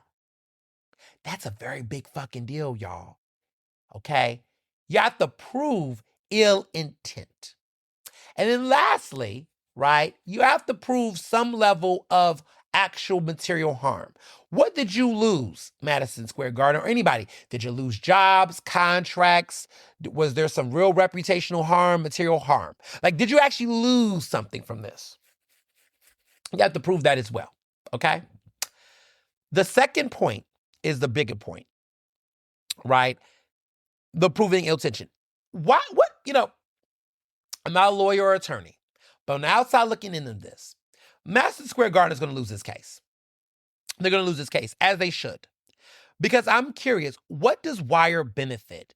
Why would Wire intentionally want to defame Madison Square Garden? Like, why would they just choose to purposely put this story out to just harm Madison Square Garden? Like, why would they just go out their way to just print misinformation? I'm sorry, disinformation. This would have to be disinformation. Why would they put that out there? What would be their purpose to just simply attack Madison Square Garden? Why? Why would they just choose Madison Square Garden? That's the $1 million question I have. Second, there's plenty of information in the reporting that Wired provided that shows a lot of information that substantiate the claims being made. Madison Square Garden was given an opportunity to give a comment. They didn't just run the story and not give Madison Square Garden the opportunity to give a statement. Madison Square Garden, y'all were given information. You refute it, but you didn't, you were given an opportunity to give your side of the story.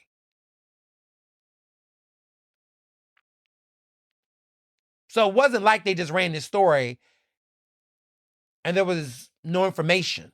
See, when I run stories, right, or information, there's documentation, there's credible sources, there's an opportunity, right? And documentation and information that's already been reported, and sources that are just simply confirming or building on the information that's already been out there. Like, no one's just pulling a rabbit out of the sky. And there's also opportunity to course correct in real time, Did anybody forget that? Like, you can, in Discovery, right? And this is why people don't like Discovery. So Discovery, and this is fun for journalism, y'all. This is just FYI. In Discovery, right, this is where the reporters put out all of the information they've been provided. And there is depositions that have to happen. And more information gets put on the table. You put out everything. Because, in a story, you can only put so much information that's relevant. But when you do Discovery, you put everything on the table. Okay? Sources that may or may not, that may be working for Madison Square Garden potentially might be put on the table. Okay?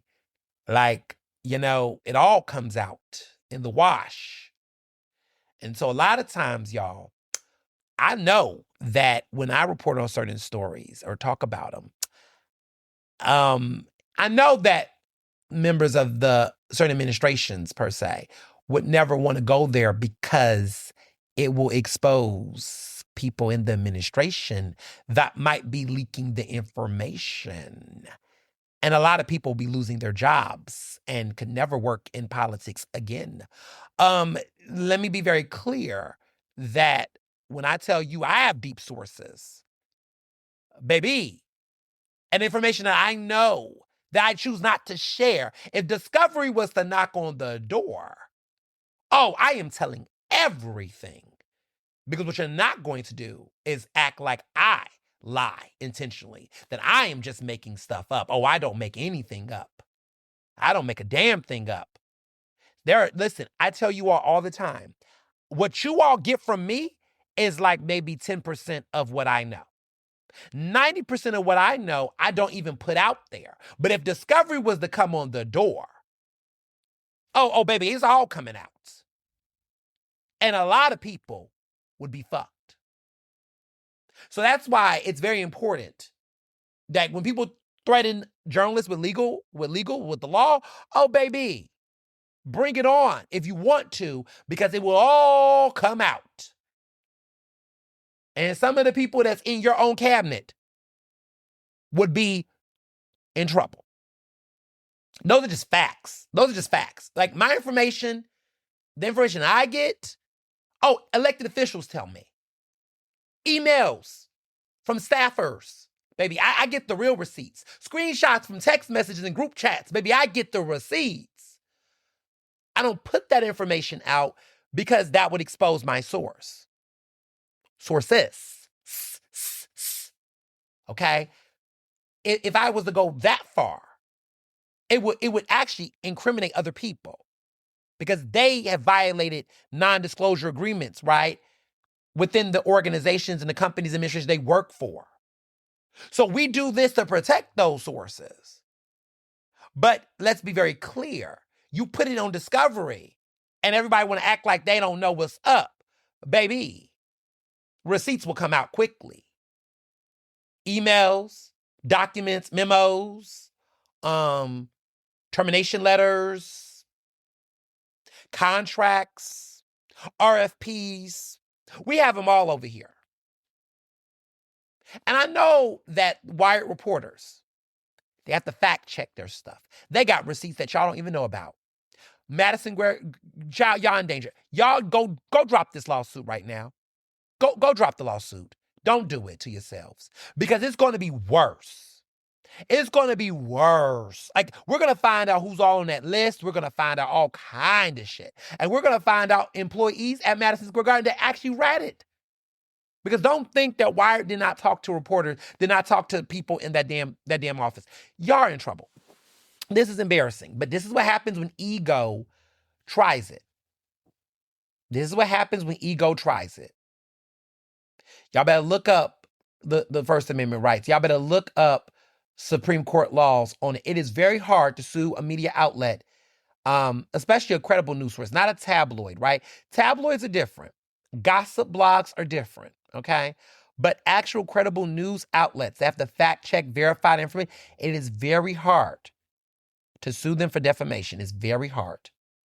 Especially when Wired said we're going to take the paywall off the articles, like they're going to double down on this shit. Oh, baby, y'all done made it worse, baby. They got those receipts, child. It is a wrap. It is a wrap. We love to see it.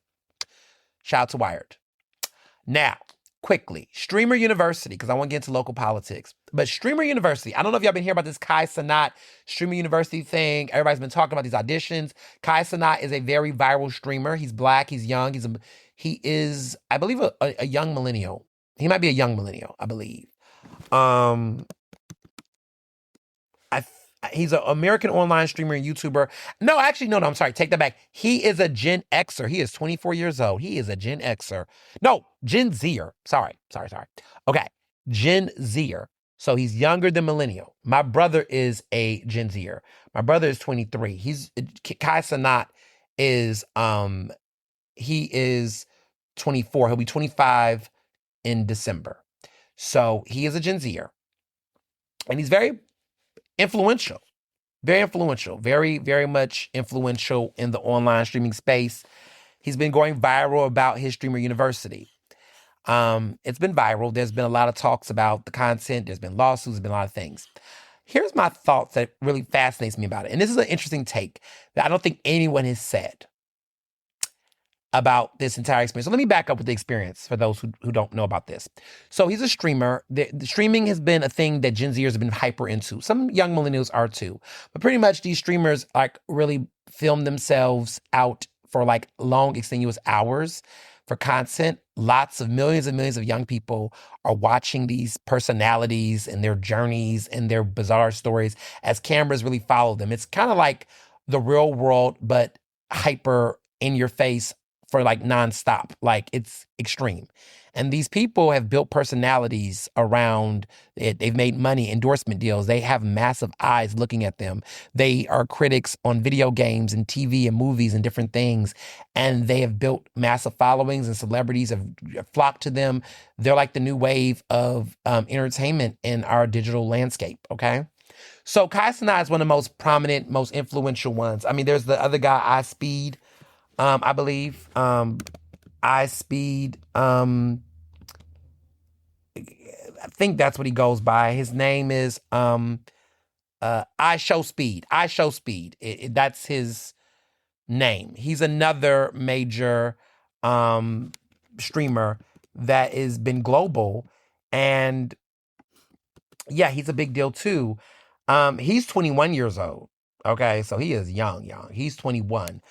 And yeah, these guys are all born in the 2000s. So these are known personalities. Like they're like a big deal in the internet, right? So Kai Cenat is one of them. He has Streamer University. Basically, for a week or so, he has taken over a college campus. They've allowed him to bring these influential individuals who are full-time streamers or online personalities, right? They're like influencers or whatever. And he's allowed them to get connected with other big viral people, celebrities and connections to build their platforms and brands. A lot of them are Black and brown. They're very young, impressionable. And they're using the campus to film content, but they're also using the opportunity to connect with each other in a very unique way and build their platforms and do collaborations and expand this digital footprint that they have, right? It's a dream for these people who want to do streaming content creation. Like there's opportunity to, get this exposure and this opportunity and to build their brands and have these miracles, like the American Idol of streaming. Like was auditions by like thousands of people all across the country like auditioned to get to get accepted into Stream University. So it's like a big deal for these people. Like it's a thing, okay, for these young people. What's fascinating to me about this personally, the idea of Streamer University, is that while I watch some of the content, just to see what's going on, to follow this, it's been fascinating. Shout out to Wardrobe for the kids that know who Wardrobe is. But what's been fascinating about this thing is that there is a desire in our world for education, for the college experience, that I am fascinated by the fact that we have entered this part of the world where a lot of people lately have criticized higher education, getting degrees, going to college, all this stuff, and arguing, you don't need to go to college to do what you do. You can do this, you can do that. Everybody's been like justifying, being anti-intellectual in college. And yet our kids, right, our babies, our Gen Zers, are showing an interest in this still. Because even though they're not going to an accredited 4-year college or community college or whatnot, there's still a desire to be in a collegiate space. And it's fascinating to me because so often there's been this argument that younger people are falling away from college, that they don't want to do it, like they don't find the value. But I'm noticing that other entities in the industry spaces are still trying to create that. Like Streamer University is interesting because I'm like, they're going to classrooms. They're wearing like these sweaters and vests and collegiate attire. They're interested in this idea of college life. Even though they're not doing it in this clear traditional format, there's still a desire for it. And that is saying something, that people are still interested in college. Is it the affordability that's turning people away? Perhaps. But the idea of reading and learning and actually trying to build a sense of networking. What I'm noticing about Streamer University is that classes aside, there is still a value and desire that young people have for higher education. Because you could have imitated any other type of format. Why is it that there was an infatuation with this desire, right? Like I think about Charm School in the early 2000s, right? And even College Hill when they did the Celebrity Edition. There is an interest in our society for education to be in those settings. Like, I don't know if anybody noticed that, but like College Hill, when it first came out, I know one of the guys who's my frat brother who was a part of the original College Hill when they were actually on a college campus. And Mr. Ray, for those who know Mr. Ray, I'm cool with Mr. Ray. I actually interviewed Mr. Ray for a story many years ago, and I actually have a personal relationship with him. He is what I consider a reality TV show legend, but he was on College Show originally. But what's interesting is that College Show would take place on HBCU campuses.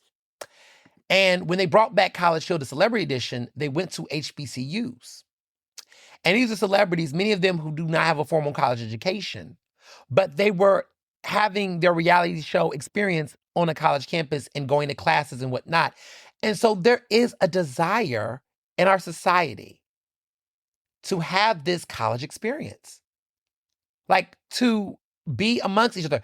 And what's been fascinating about Streamer University is that it's showing people, okay, everyone talks about college, the critiques about college in this very like education book argument, right? Reading books and researching aspect.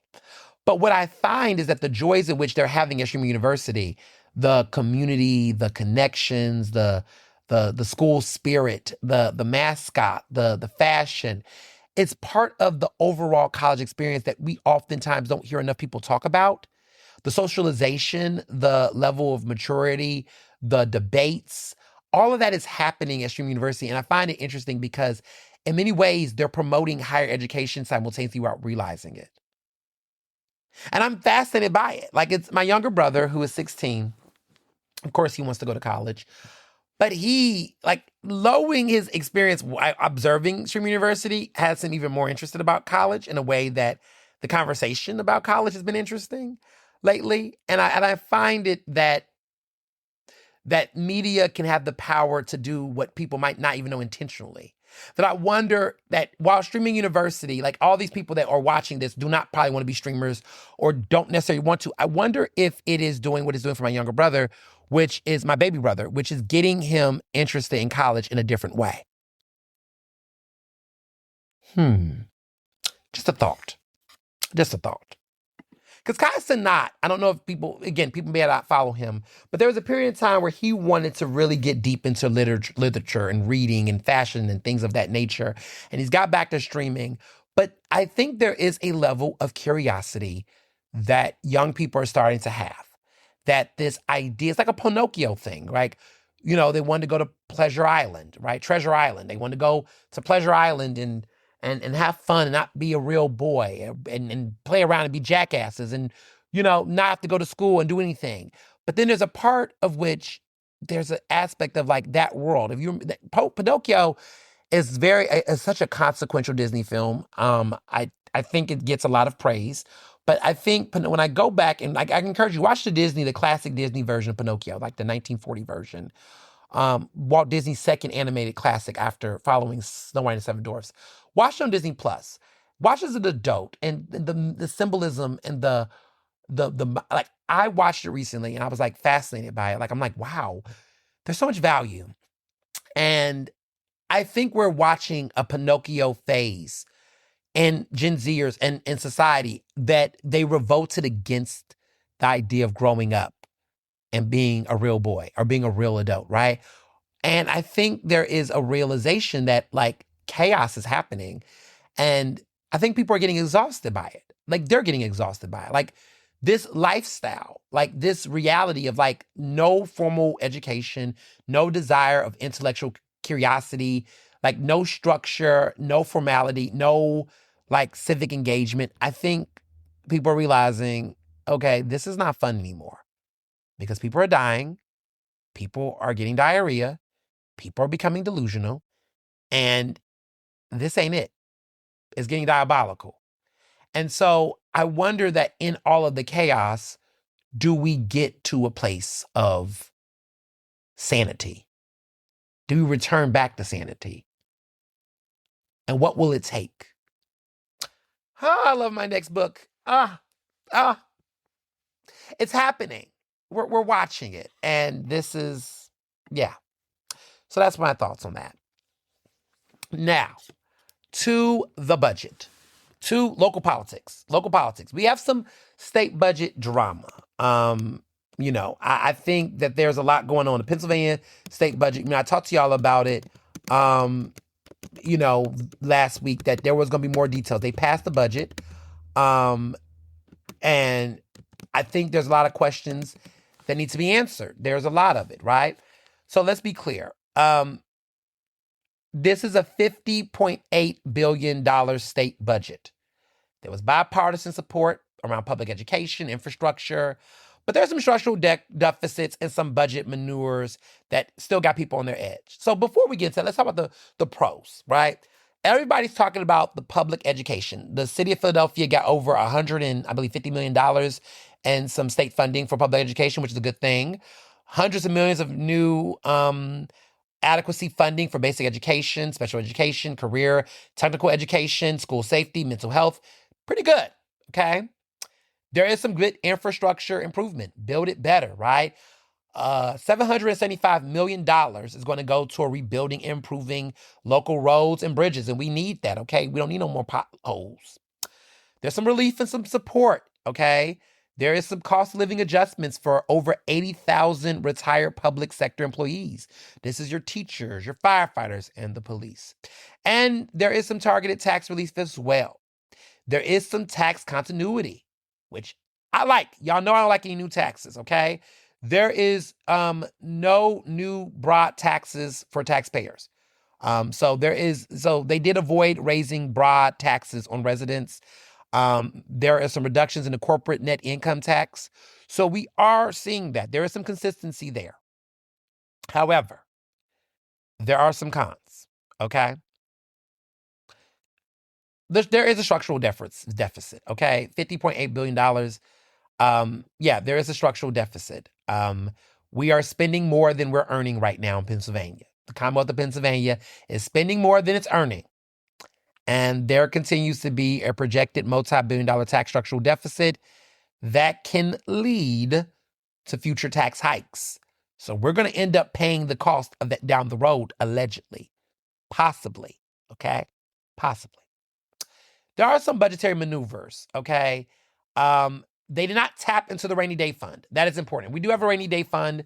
They did not tap into it. But in order to do that, there has been some interesting accounting tactic delays, such as they delayed the $1.3 billion in Medicaid payments into the next fiscal year. There have been some sweeping of unused bureaucratic funds. There's been some interesting stuff there. There's also, in the name of this budget, there's been some serious questions that we still don't have answers to. And there has been some, what I would consider, missing policy priorities. Governor Shapiro did not raise the minimum wage.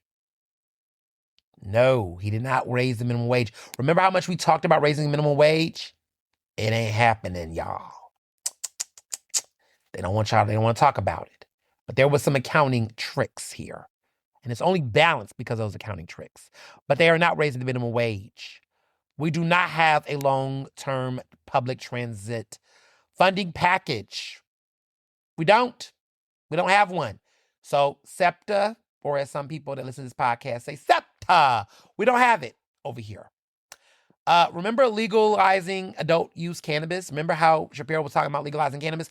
Yeah, we're not getting that either right now. That was excluded in the final deal. And also, we don't have questions on, data centers. We still don't have a full position on data centers. That's still up in the air. Like, we have not taken a strong position on data centers. We have not established any long expanding on affordable housing initiatives. People have called it an imperfectly good budget, is what some Republicans have said. Senate Majority Leader Joe Pittman, okay? He said it's an imperfectly good budget.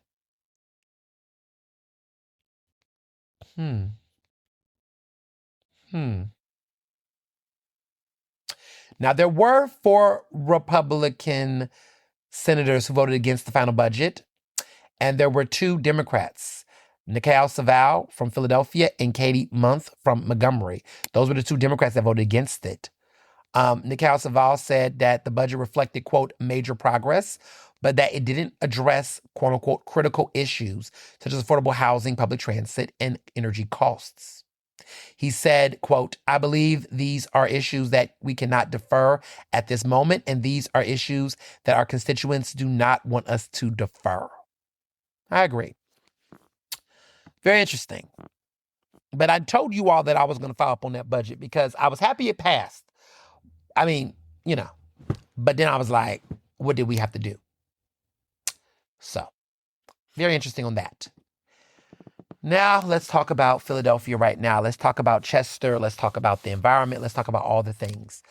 Over the past couple of days, you all have been following me on social media. You've been seeing a lot of my breaking news, my ongoing coverage about what's happening in our environmental state, environmental racism, like what's going on, okay?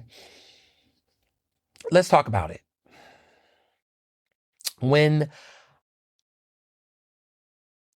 I was in Orlando, I had read the news that Mayor Cheryl Parker wants to renew the city's contract with Reworld, which is this incinerator.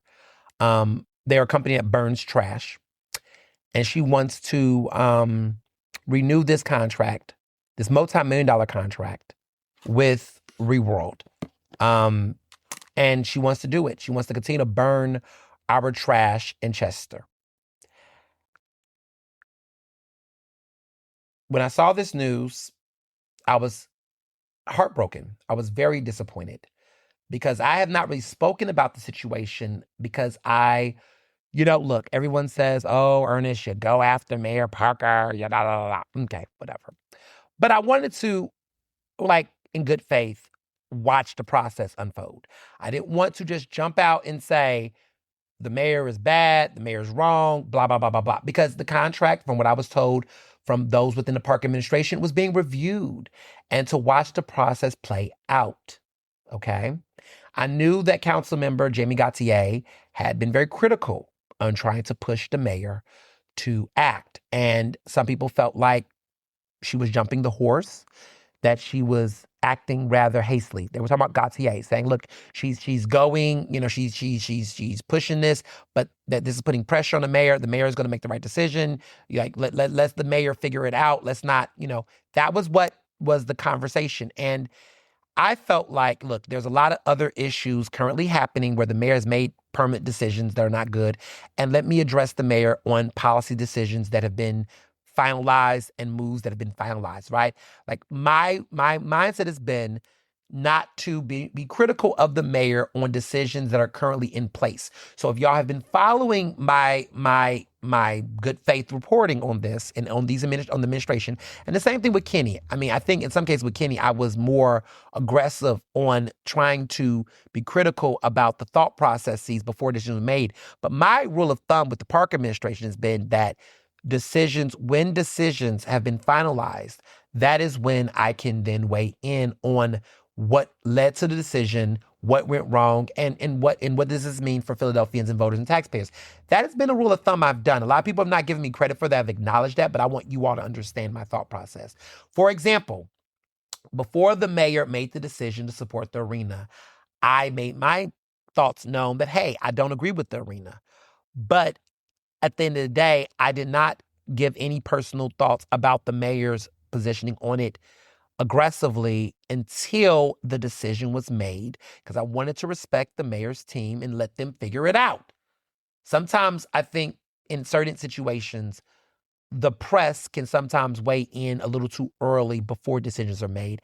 And I sometimes think that is tipping the scale in a way that might be not fair to those who are involved, right? I understand the role in which media pressure can be. But in this regard, I was told by members of the park administration to, wait and see what happens. And at the end of the day, I knew there was checks and balances to follow, regardless of what the mayor's personal decision was.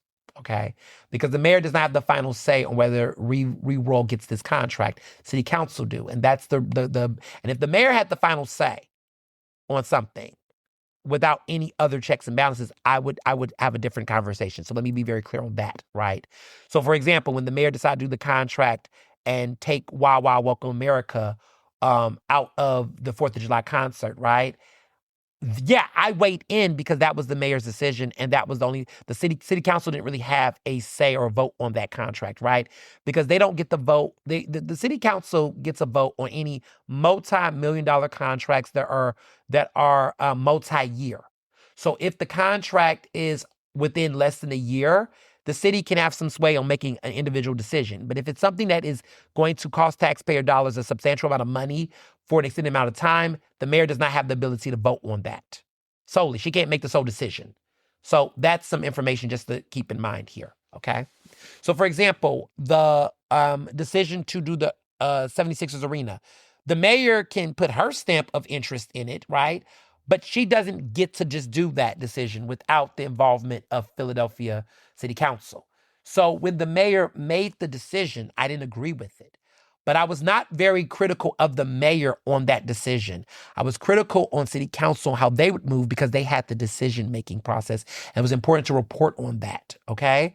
So I just want to be very clear on my consistency because my conscience is clear because my consistency has been as well. So let's put that on the table right now. All right. So back at the ranch, with that being clear. When I found out that the mayor did make a decision to renew the contract, that she was in favor of that, that was when I was disappointed. Because in 2023, when Jeff Brown was a candidate for mayor, and she was as well, Jeff Brown made some comments that people considered to be racially insensitive and perpetuated environmental racism. He did a candidates forum on Fox 29. There was a Black journalist, that woman who interviewed at the candidates and brought up the issue around Chester and the fact that Philadelphia is burning a good amount of their trash there and has raised concerns around environmental. And she actually said in the conversation, some advocates have called it environmental racism. The journalist actually said this from Fox 29. She used the word environmental racism. And for those who don't know the term, what it means, environmental racism, like what does that term mean? Environmental racism is not just connected to Chester, but it is defined as the systemic placement of hazardous waste facilities, polluting industries, and toxic infrastructure in predominantly Black, Indigenous, and other communities of color. Now, these policies oftentimes lead to disproportionate exposure to environmental health risks, lower quality of life, and cultural displacement for those people of color. And this is connected to historical redlining. People have called it cancer allies and plant sitting. Systemic disparities, right? The data shows that Black and Hispanic Latino Americans breathe significantly more polluted air and live closer to factories than white Americans. There is water contamination. So when you look at Flint, Michigan, which has over 55% of its population is Black, this demonstrates how a decaying infrastructure and government negligence can disproportionately impact Black and brown communities and, can expose them to heavy metals such as lead. Chester is experiencing environmental racism. Chester's population is over 70% Black, and they are currently experiencing high levels of air pollution that is causing very, very problematic environmental harm to Black communities. Chester has the highest infant and maternal mortality rates than any other municipality in Pennsylvania. Chester has the highest rates of infant mortality deaths and maternal mortality deaths. So in other words, at birth deaths that happen, right? There's been documentaries on this. There's been several actually. I encourage you to watch the documentary Trash and Burn. It came out November 1st, 2025. And this documentary is only 18 minutes long, but a lot of people have been watching it and talking about it. This man, brother, Bilal Motley talked about it. Now, I'm going to share this clip. I'm going to run this clip right now that shows that this debate. Now, listen to this carefully. This was Jeff Brown in 2023. This was a Fox 29 mayoral debate. Listen to it here. Campaign slogans is pick up the bleep. I'm about to air it now. Here it goes. Jeff Brown, one of your campaign slogans is pick up the bleep trash. Littering, illegal dumping, and some tiny garbage pickup system continues to be a persistent problem in the city. Where Philadelphia trucks some of its trash has spurred accusations of pollution and environmental racism, specifically from the residents of Chester. Would you, as mayor, keep or change the existing waste disposal contracts? Chester is Chester. I'm worried about Philadelphians and how their lives are. And so what will come first to me is what would be best for my Philadelphians. So you don't care about Chester? I do care. The trash that's coming from Philadelphia. I do care, but I don't work for them if I'm the mayor. I work for Philadelphia. No. And the trash has to go somewhere. And whoever gets it's going to be unhappy with it. Well, that's not really an appropriate answer.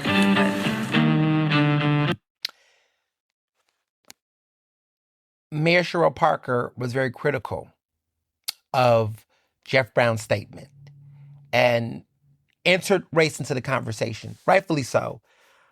She said that, quote, that response is the same way you treat the Black and brown community. That is what she said at the time when he said this. It is now 2026, and Mayor Cheryl Parker is going to continue that rewrote contract. And now I say, that response, Mayor Parker, is the same way you treat the Black and brown community.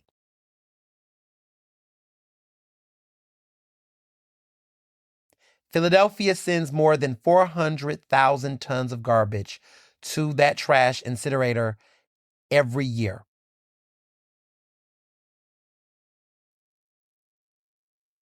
Chester is a city of about 39,000 people and sits along the Delaware River.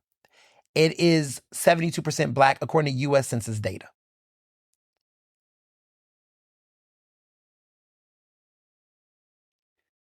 She wants to renew the contract.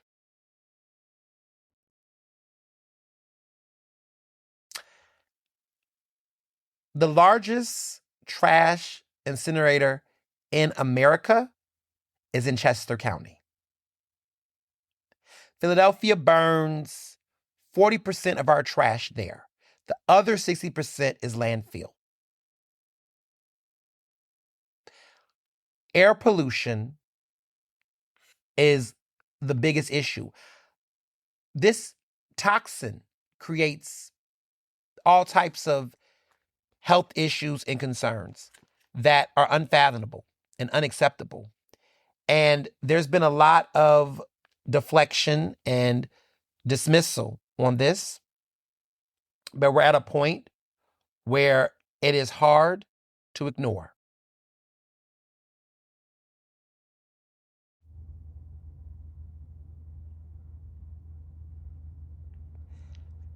And it is very telling. It is very telling. It is very telling. I want to... It's emotional because I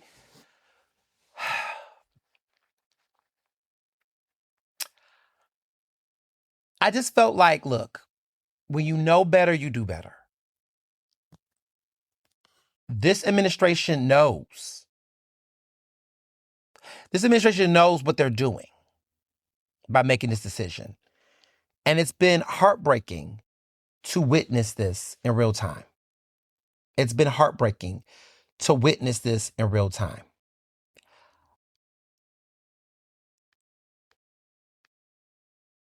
It's been heartbreaking, y'all. It's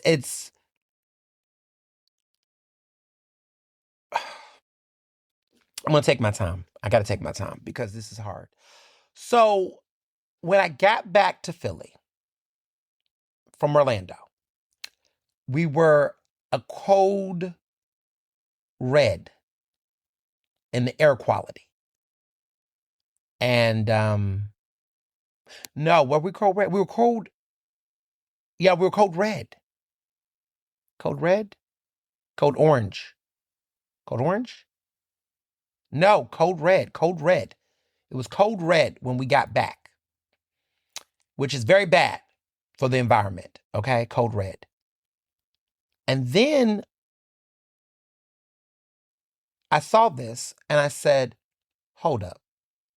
Like, I just connected these dots. I was like, we're code red right now. We're talking about air pollution. We're telling people to stay indoors, wear masks, all the things. And we don't see how in the same week we are telling people about air pollution and air quality, that we're okay with the quality of air that we're contributing to in Chester.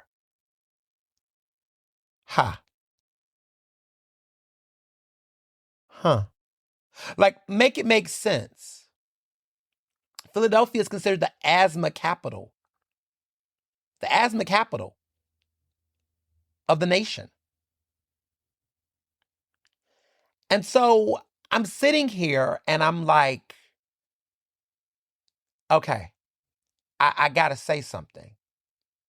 Gautier had been speaking about this. I've heard members in city council play politics and try to dismiss it and say she's being hysterical, mocking her. The park administration has called it performative outrage. There's been a lot of dismissal of a lot of what Parker, her team and people have tried to say around Gautier on this issue. And some members of city council have tried to feel like it was too premature to say something.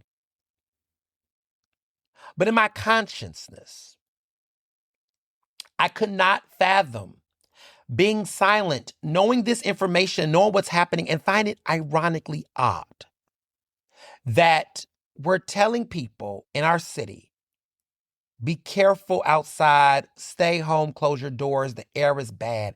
When we know that in Chester, they're breathing air like that more often than not, and we're aware of this. Our members of the city council are aware of this, and they're being silent.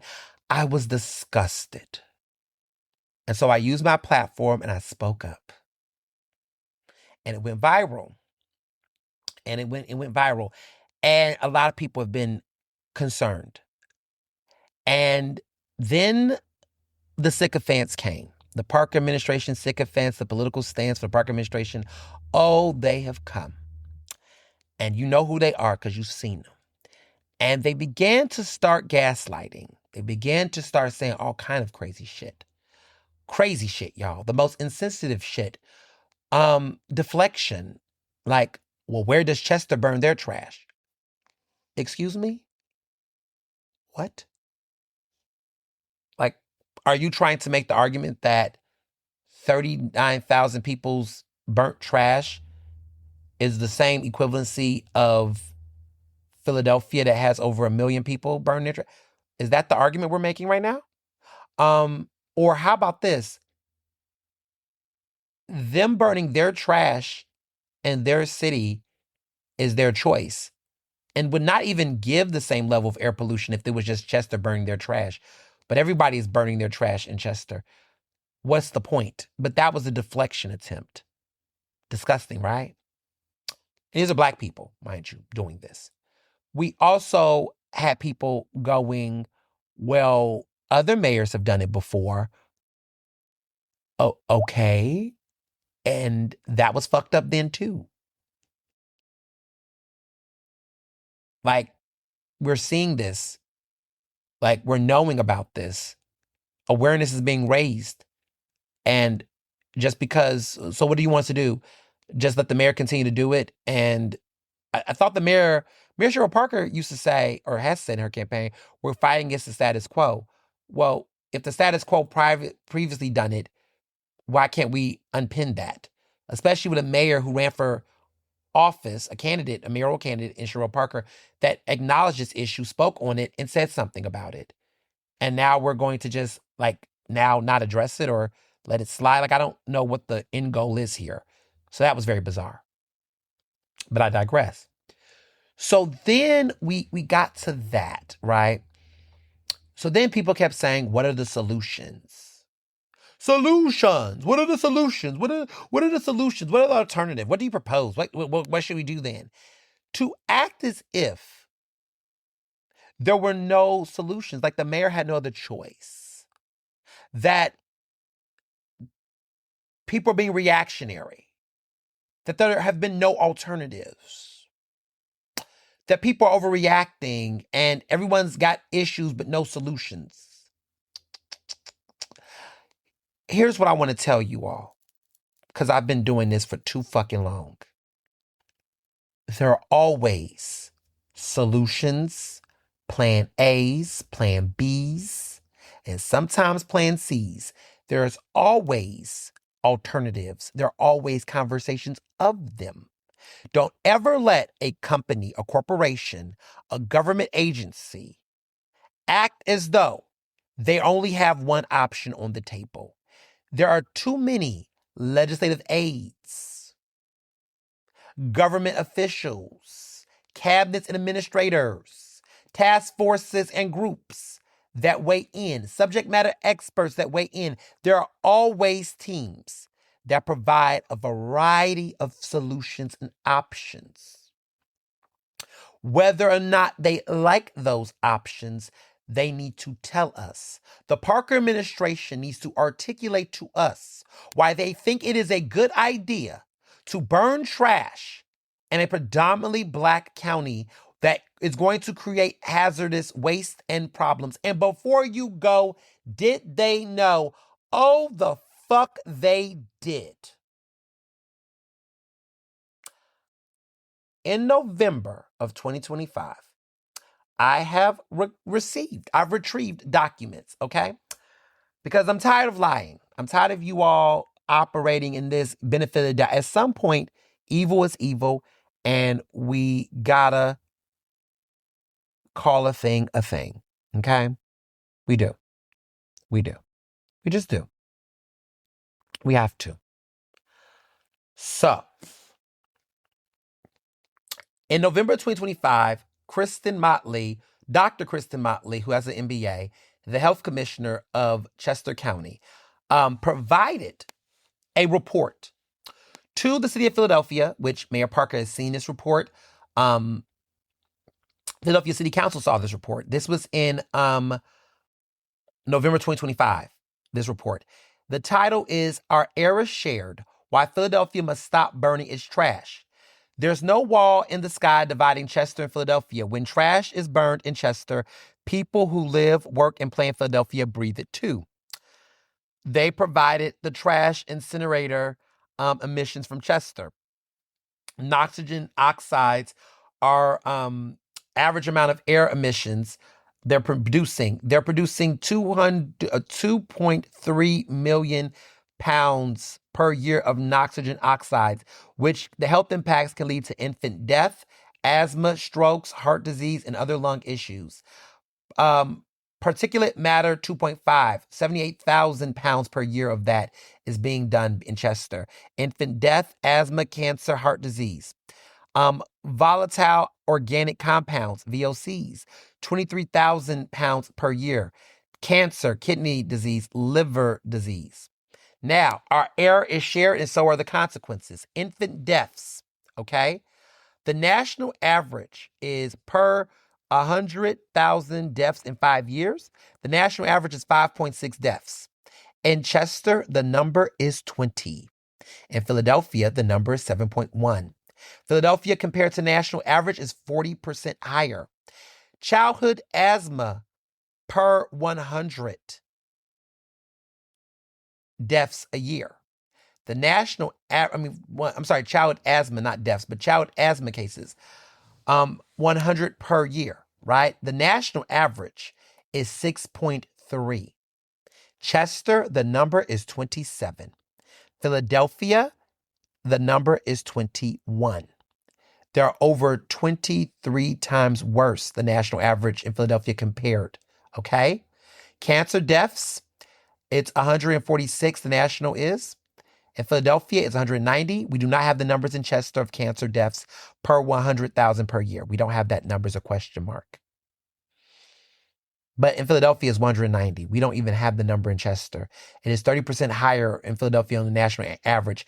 This report was given to Philadelphia, the city of Philadelphia, in November. There's a lot of other details, and I shared this on my Instagram page, so you can go look it up on my Facebook and Instagram, the whole document that was sent. It's 3 pages. They said, quote, "You have a choice. Continuing to send trash to Chester's incinerator is to choose higher costs and poorer health for Philadelphia. To stop is to invest in cleaner air, local jobs, and better health for children and seniors. This is not just a Chester issue, but it's a Philadelphia issue. It's a moral, economic, and public health choice that affects every resident of this region. To make the choice to stop burning Philly's trash. Bottom line, trash incineration is outdated. It is 2025 and there is simply no reason to burn trash. Our children and seniors are suffering. The only people who benefit from keeping incineration alive are people who profit financially. This is your moment to stand up against those types of people. That was sent by the Public Health Commissioner of Chester to Philadelphia. Okay, that was in November 2025. City Council member Jamie Gautier, okay, has a bill that she proposed. And I'm going to tell y'all the nits and bolts. On my Sunday show, On the Record with Ernest on 96.1 FM 900 AM Progressive Black Talk Media, on my show, I interviewed Jamie Gautier on Sunday's episode. And that episode, if you want to listen to it, is available in the link in the bio, in my link in bio. So if you follow me on Threads, X, and Instagram, all you got to do is click the link in the bio and you can access that interview and you can listen to it for yourself. But in the interview with Jamie Gautier, she has a bill, okay? It is called Stop Trashing Our Air Act. It is a bill that will permanently ban the city from contracting with companies that burn our trash, okay? She proposed this bill last fiscal year, last city council session, okay? This information from Chester influenced her decision to propose this bill. Okay. City Council, she didn't have enough votes on it because City Council apparently wanted to not upfront the mayor's decision. They wanted to allow the mayor to have the ability to make a decision. And they did not want to feel like they were putting pressure on the mayor either way, because from what they were told, the mayor was going to evaluate the information and come to a decision. And so City Council did not want to politicize this in a way where they voted for the bill and made a decision over the mayor's head. They were playing politics because I think they thought, well, maybe let's see the process. Well, the process has been made. It has been passed. The mayor wants to renew the contract. City Council in the fall has to now vote. Okay? Two things are on the table for those who want solutions, okay? And I'm going to read this. These are the solutions, okay? This fall, Philadelphia City Council will vote on whether or not they will go along with Mayor Cheryl Parker's decision to renew the re-rolled contract to continue burning trash in Chester. If at least 9 out of 17 members, that is the majority of council, vote no, this contract dies and the city won't be burning our trash in Chester and contributing to the poor air quality that's adversely impacting a predominantly Black town. Philadelphia City Council has already been made aware of this decision. Philadelphians, okay, us can now remind them of how they feel about it. Second, okay, this is part of the solutions. Philadelphia City Council member Jamie Gautier is going to introduce this fall. She's going to reintroduce her Stop Trashing Our Air Act. Gautier she paused that bill earlier this year because City Council were not on board until they waited to see how the Park administration would respond. Now that the Park administration has decided to continue burning our trash in Chester, Gautier, okay, is putting the bill up for a vote, and Philadelphians can also contact their city council members to let them know how they feel. Now, it should be noted that 40% of our current trash is burnt in Chester. The other 60% is handled through landfill disposals that are far away from residential living. While landfills aren't perfect, it's significantly less harmful for everyone involved. And it will not be taking place in Chester. The city currently has 2 bids from waste management companies. These 2 companies are Waste Management and Republic. Those are the 2 companies that have a bid in an RFP on the table, who they can potentially get rid of the remaining 40% of our trash without burning it. Now, according to several members of City Council, the Parker administration hasn't been transparent on the details of those bids with them, and they have yet to see them in full. So we don't know the details of the bids, but we do know that there is alternatives and solutions to not burning our trash in Chester. Now, it should also be noted the role of money in politics. ReWorld wants a multi-million-dollar contract with the city of Philadelphia to continue burning our trash in Chester. They have reportedly spent thousands of dollars lobbying elected officials to go with the flow. Right now, it can be argued, and this is my opinion, that our local elected officials are being lobbied to continue to endanger the lives of Black families while claiming that Black lives matter. Black lives can not only matter in Philadelphia, they must matter in Chester and everywhere else.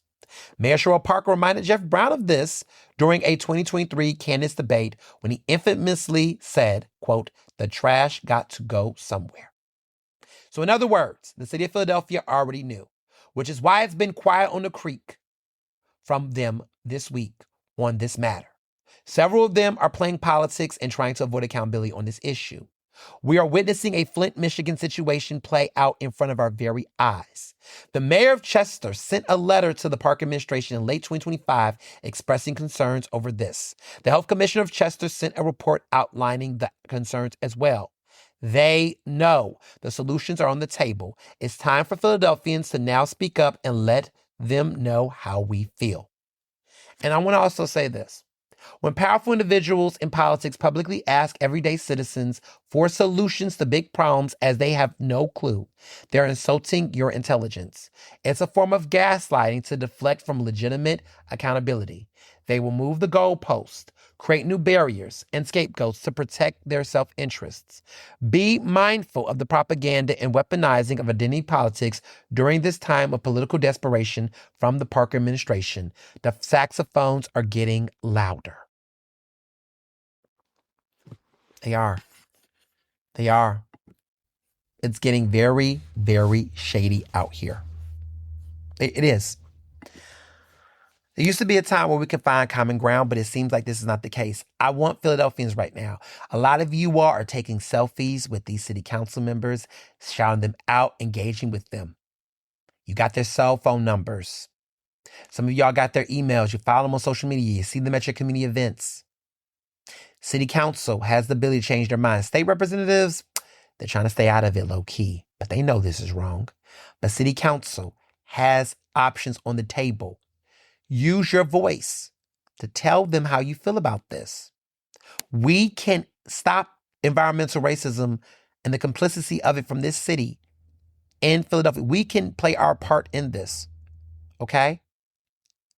We can do something differently. We do not have to do this. Let's have courage. Let's have integrity. Let's just do the right thing. It is not about progressive wins, moderate wins. Like, that shit is not mattering. Like, let's be very clear. Chester is getting the brunt end of this, but this is also impacting us. We're breathing this air too, Philadelphia. I mean, we went to code purple. Okay? This is not good.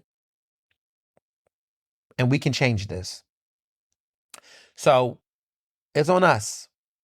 It's on us to not let this issue fall by the wayside, to let this contract continue. We need to see where people stand. We have a city council election that is coming up in the spring of 2027. Look at how these city council members are acting. We need to ask future candidates who are running for city council where they stand on this environmental issue. We need to know. Like I have been so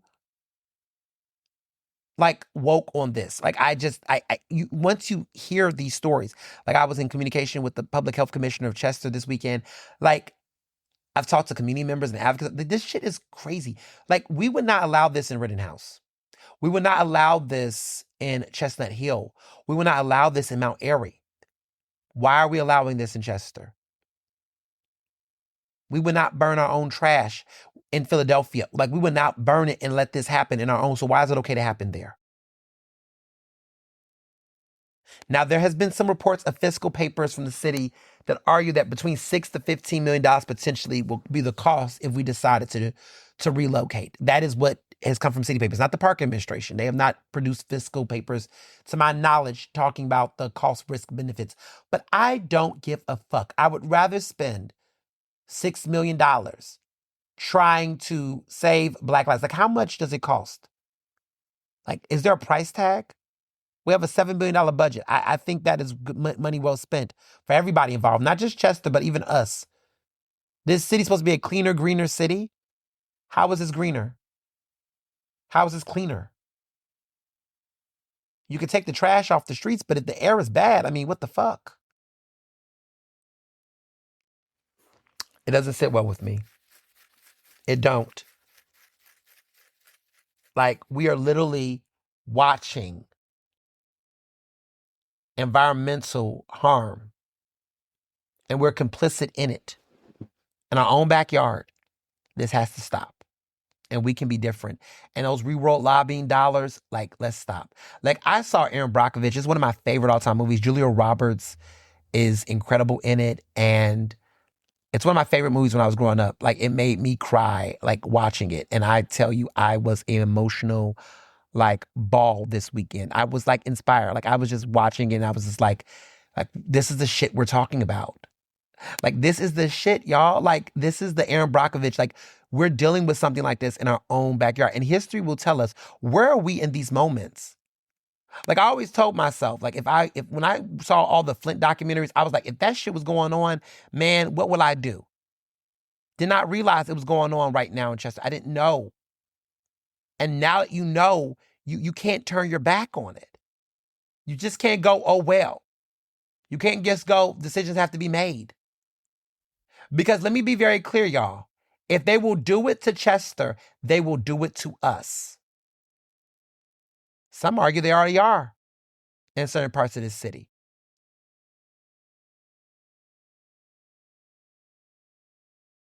This is not okay. And we cannot be silent. And we cannot be complacent. And we cannot deflect. And we cannot keep gaslighting. We cannot keep pointing fingers. We cannot. Like, this is just not right. And there's no way that you can morally and ethically defend it. Like, stop pointing the finger on what everybody else is doing. New York City's doing it. They're fucking wrong. But guess what? I don't live in New York City. And I can't tell. I can't. If I did, I would be on their asses too. But I live in Philadelphia. And I don't want my taxpayers' dollars and my resources, my elected officials supporting this. I am a citizen. I have a voice. We all do. And we can tell our elected officials that this is not okay and we don't support this. I don't care what everyone else is doing. I don't. We're better than this. We should be.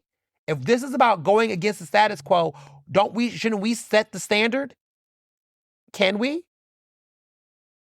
Or are we just going to keep ignoring it because it doesn't support our political bias, right? Right? Because we like the mayor, we can't tell the mayor she's wrong, right? Because we can't say that this is not a good idea because what? We're afraid to admit we're wrong on things because somehow admitting that and giving other people political capital or a right or a win, like that's where we are. Which now brings me to Ask Ernest this week.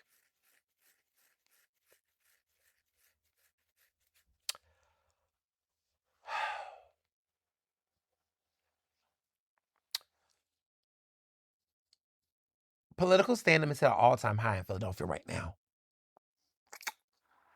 And it has been disturbing, to say the very least. I'm ready to talk about it. I wasn't going to talk about it at first, but I got to talk about it.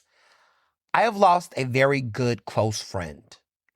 I'm not going to name the name, but I'm going to state it.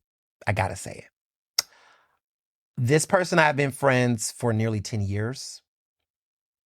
There's somebody that is older than me. I looked up to them as a mentor in certain aspects of my life. We have been very, very close friends for a very long time. Like, very, very close friends. I viewed this person as a brother. Like, that close.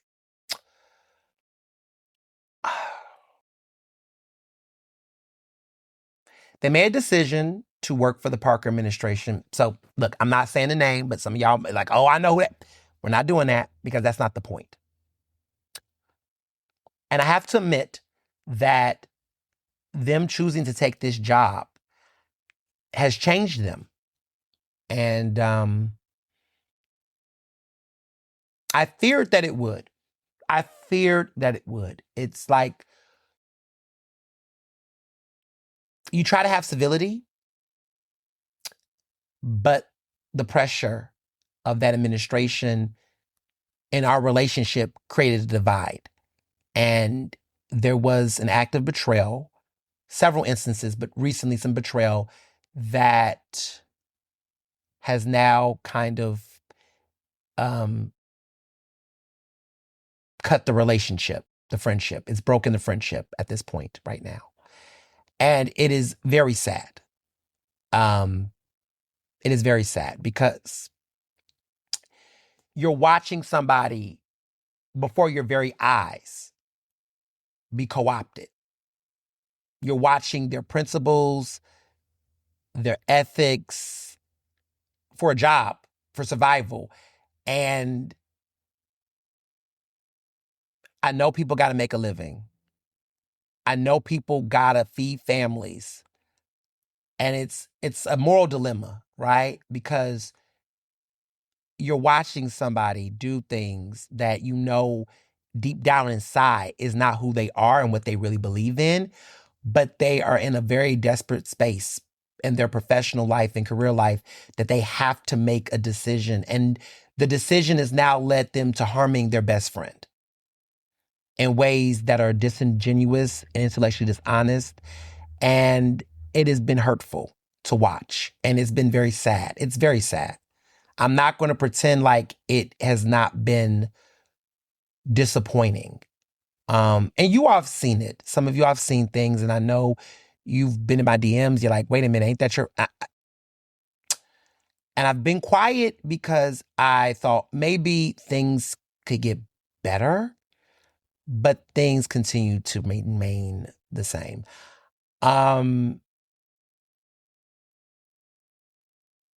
Look, let me just say this. How I was raised when it comes to friendship. I'm the type of friend. Okay, I don't know. Some people don't know how to be a friend. Some people don't understand what friendship is, or they just maybe don't have a lot of real friends, so they struggle with like what that's supposed to look like. I come from the school of when you're friends with somebody, true friends with somebody, that you don't align yourself with your friend's enemies or ops in a public way, even if you agree with them. Now, here's the thing. You can have agreements and disagreements with your friends. You can have disagreements with your friends. I mean, we all do. I've had many with this person and with my friends. But one thing I don't do is I will never co-sign and prop up and amplify my friend's enemies in a public way if I call myself a friend. I'm not going to get into details about past situations because I think that I'm not going to go there. But I will say that how I have ran my friendships is that I've never let a person who I knew did not like my friend or attacked my friend, did anything, even if I might felt like, in my opinion, maybe my friend was wrong or whatever the case is, I'm going to call my friend in and I'm going to have a conversation with my friend about it, private, because that's what you're supposed to do. That's what friends do. And even if you're wrong about your disagreement, we can agree to disagree, you are never supposed to enable and aid a bad faith actor towards your friend, especially when you know the case. When the friend has told you, this person, this institution, choices was made. Choices was made. And there's been a consistency in the double downing. And it has been very painful to watch. And it makes you start to revisit the whole relationship. And you start looking at a lot of other things that has happened throughout the time y'all been friends. And how much grace and how many moments. And you're like,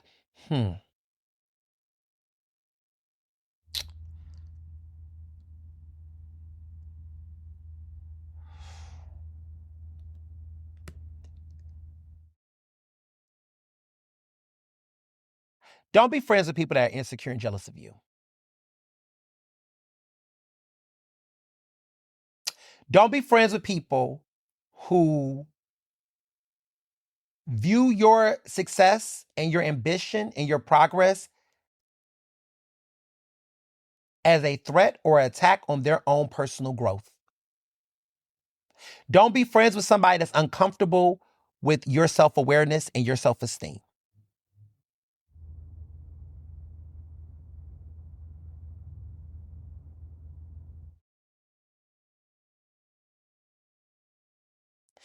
When I think about the friendships that I've let go over the years,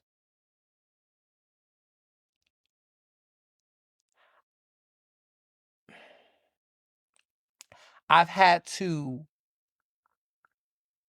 reconcile with the fact that sometimes you can be so young, so gifted, and so Black that other people can admire the proximity of that greatness, but be intimidated to step up to be better for themselves.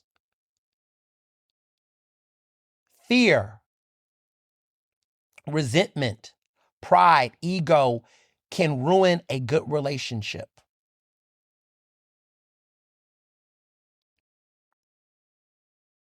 And when you put in the desperation of money, livelihood, survival, it can bring out the worst in people.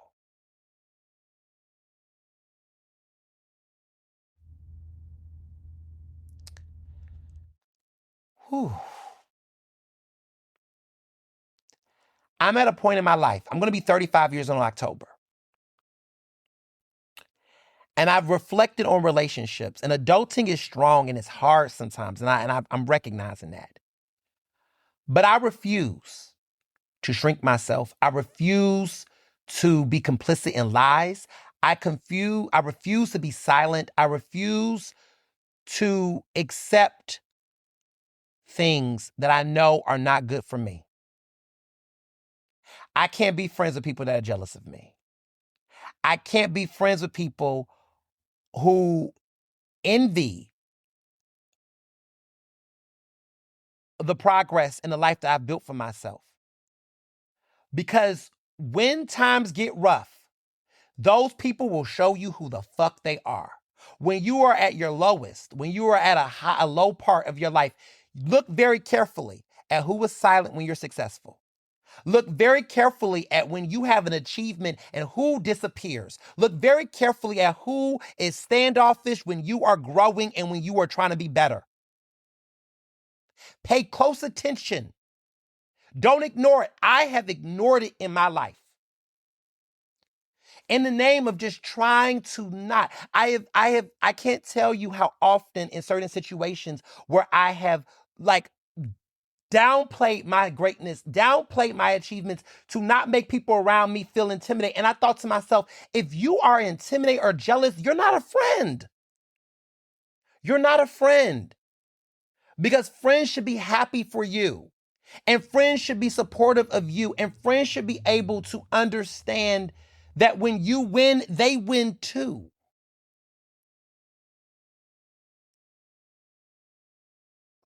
We can all be uncomfortable.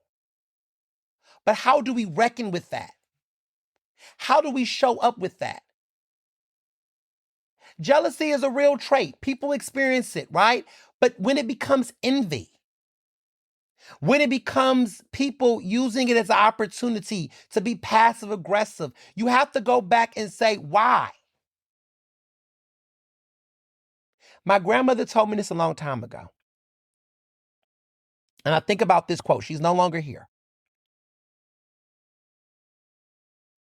The 13th anniversary of her death is in the next couple of days. So I'm feeling all the feels now.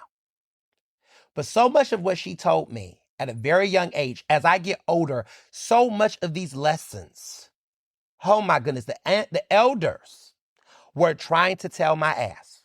My mother, like when I think about the things that you try to avoid in the name of just peace is just not real. There are so many moments when I look back, the signs were there, but I tried to deny them, and I won't do it again.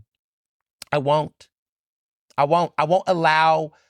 I just can't. I see certain people in my life, associates, certain folks that I used to rock with, and I'm seeing the jealousy. I'm seeing the desperation. I'm seeing the enviness. I'm seeing the cruelness, because it's not just about disagreement, right? Because I believe that when you have disagreement with people, you can just come to the table and discuss it. But when people hold a level of resentment, an inability to talk it out, a stubbornness and willingness to continue to be egocentric, and the inability to just have a conversation, you go, why? Why? When silence was an option, when phone calls can be made, why?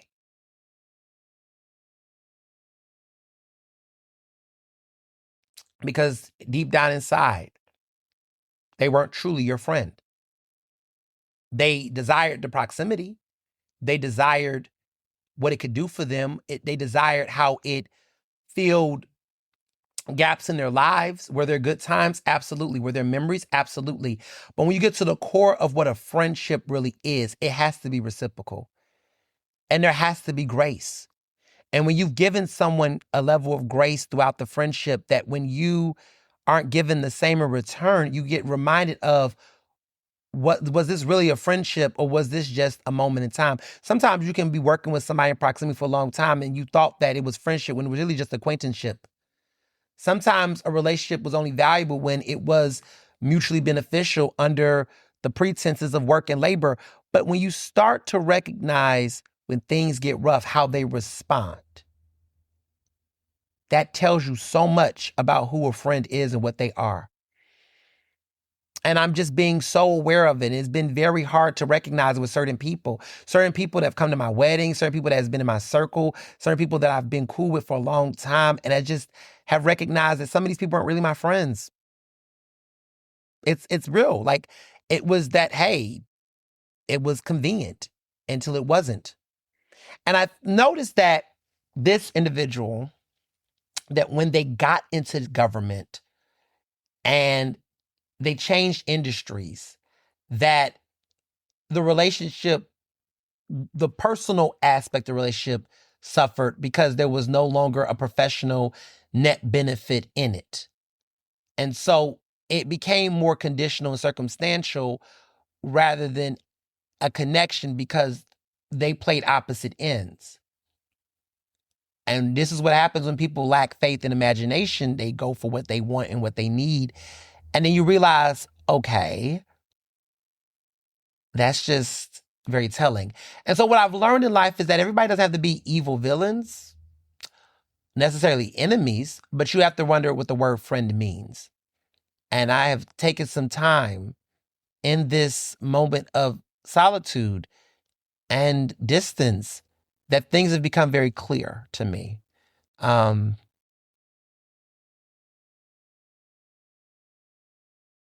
It's a doting. It's a doting. Like, I'm fortunate to have real friends in my life still. Trust me, I know who they are now. But I'm beginning to really look at other people and go, you know what? I was wrong for saying the word friend. You're not an enemy. I don't like the word frenemy, but you're just an acquaintance. And I should not have expectations on you. And I'm going to not put you in my space and give you the proximity that I give. And it's hard to navigate that. I know some of y'all know what that means. Y'all been through that. But what I'm recognizing is that I take the word friend seriously. I am very invested in being a real friend. I am. Like, I have done a lot for my fucking friends. And my friends, my real friends, have done it for me. But I recognize that I need to think, and this is something that I'm getting better at and I'm recognizing, is that it's not enough just to be friendly. It's not enough just to be a fan. I start this show by saying friends, foes, and anything that goes. And I got to recognize that more. That there are friends, there's family, there's fans, there's frat, right? And I got to recognize how to better do that. And I think we all do, right? It's never like you're going to ever solve the mystery in one. But as I get older, it's something I have to just become more clear of. And it's hard, right? Because you like people and you want to, you want to build, right? Like, I think we all desire that. And I'm never going to close myself off from that. But I am being more mindful of when relationships should sunset, when the relationships evolve, when situations become to the point so toxic that if you stay, it becomes self-infliction. And I'm not ever going to let anyone disrespect me consistently. I know people make mistakes, but I'm not going to let somebody think it's okay to publicly disrespect me. I'm never going to let somebody publicly betray me. I'm never going to let somebody publicly fuck me over. I'm never going to let somebody think it's okay to align themselves with my ops and my enemies and co-sign their disrespect of me in a public space. I'm never going to allow any of that. And when I make it very clear to a friend that that is what's happening and they continue to say, well, they just simply agree, well, then I am telling you, and if you're continuing to do it, then it's a fuck you, and I don't think that we're friends at that point. And sometimes you just got to stand on business and principle. And people try to act like it's no big deal. But when people are trying to score brownie points with an administration that is toxic to your friend, and you're using me as collateral damage to do that, then that's the part where this is not a friendship. And I'm very disappointed. I'm very disgusted. Because at the end of the day, silence was an option, right? If you can't do right, just stay out of it. But to publicly do it because the pressure is on you in that administration to backstab me and fuck me over, I know what they're telling you to do. I know what you're doing to keep your job, and you can keep your job. You can keep your six-figure job. But I will not be a doormat.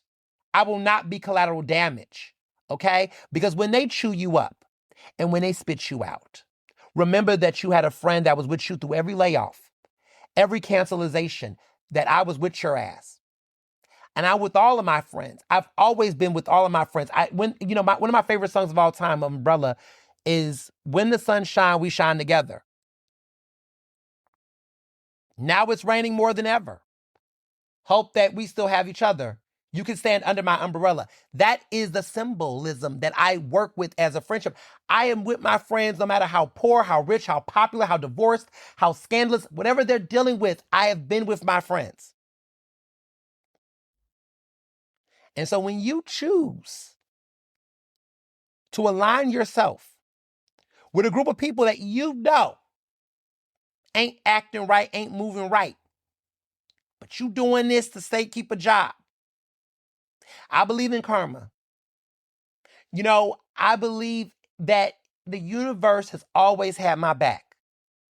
I didn't say this to you all, but the day before I got accepted to Vanderbilt and got accepted to the Recording Academy, me and this friend had that falling out. And I was really down. I was like, damn, like, am I wrong? Am I overguessing this? Am I overthinking this? Like, send me a sign, universe. And then the next day, all that good news came. And I said, okay.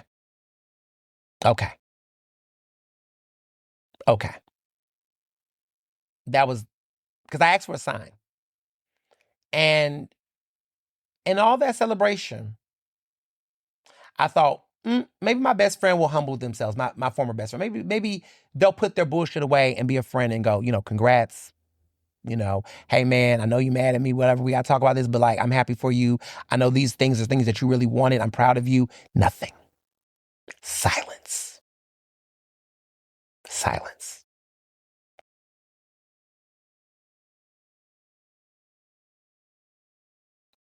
And that's when I knew. That's when I knew. That's when I knew.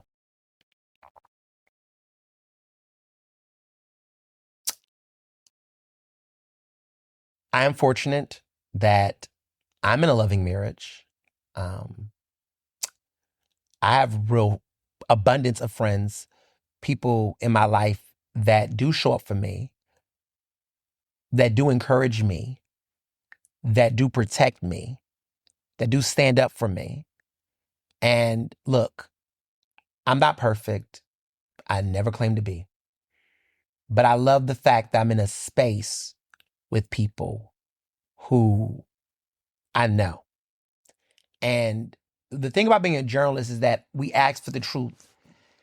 Unconditionally, we ask for the truth. And in my life, I've had a lot of betrayal from family members, from old friends. And I recognize that when you're someone like myself who's in the public eye, who is ambitious, that have a lot of success, who's been very blessed, that it's just real, that it does come with trials and tribulations, and it do come and I've had moments in the past, not now, that I'm oftentimes reconsidering, like, oh, maybe I should just tone it down. Maybe I should. And then I'm reminded of the impact of what I do. And this weekend, when I went to this financial literacy camp, I can't tell you how many people come up to me, even though they don't even know it, and just say, keep going. Keep going. And that sticks with me from so many of you all. It keeps me grounded. It keeps me centered. That in spite of all of the fucking things, the distractions, the gaslighting, the lies, the betrayal, the sellouts, that I need to keep going. And I'm going to keep going because I am given signs in the smallest ways that remind me that I'm on the right side of history, that I'm working in good faith, and that my conscience is clear because my consistency is there. So I'll say that. I'll say that. And then on a little lesser, lighter note, there's this new, this Philly love line that has been circulating online. It's been viral. People have been making phone calls. People have been like calling and telling their personal business. It's hilarious. I'm not going to do the love line. I think for me, it'll be corny because I have a platform. I think it's beautiful to see everyday Philadelphians get on there and just tell different stories and different experiences. I've been wondering to myself, is it going to get to the point where it's going to get cheesy? Are people going to like misuse it? Ladies and gentlemen, we have finally seen it happen, and it was the most hilarious reaction. So a city employee, which you all probably saw the video, it's been viral. There's a city employee that worked for the park administration that called the line and was just basically like standing out over the mayor, like in this very like fanboyness, and present themselves in a way like they didn't disclose like that they work for the city, that they work for Mayor Parker. Like they didn't really disclose that. They just kind of acted like they were a regular Philadelphian, got on the phone, and they were like the 250th mayor. I was like, okay, this is a little weird. But they just got into this whole like spiel that just sounded like talking points. And it was just kind of like inauthentic. It was just like, I mean, I'm not saying I don't like her. I mean, if the mayor was paying me and I was on her payroll, I think I would be a sycophant possibly, and clearly, ruin friendships over it, right? But like, I just was like, what the fuck is going on? And it's gotten to that point, y'all. Like, we're in peak political stand-up in Philly. I mean, even to the point where even my Facebook, right? Like, I got like elected officials and city officials and folks that's connected to this administration. Every time I say something, write something, even if it's not even directly about the mayor, people will go ape shit. Like they will, like Omar Sabir is the city commissioner. He's also the brother of building trades leader Ryan Boyer. So their politics are so aligned with Mayor Parker. Like they're literally like right there, like a magnet. They're never going to say anything bad about the mayor because their livelihoods depend on it, literally. And they their self-interest politically. Like, they're playing the game. But like Omar Sabir, who is a city commissioner, he handles votes in elections. There was a promotion in touting of Mo Rushdie. He is another Mayor Parker sycophant. Really much so. He's a developer. He supports the arena. Go figure. Ding, ding, ding, ding, ding. Like, all the political folks like that are connected to this administration are like touting. So the FIFA Fan Festival World Cup in Philly, it's over now. Sunday was the last day. World Cup is over. We all go back to our regular scheduled programming. Well, now people are beginning to want to talk about the numbers, and they're touting all types of crazy numbers. I'm hearing over $1 billion in economic impact for the city. Like, it's all these projections and estimations, right? We don't have any final numbers. We don't know any of the details, but people are just putting out their own calculator. Oh, 400,000 people came to Philadelphia. I remember them saying initially 500,000 people. Now it's 400,000 people. The numbers have changed. Remember, it was supposed to be 500,000 people at first. I digress. But they said, okay, well, if you do math, you got to count hotel stays, food, restaurants, X, Y.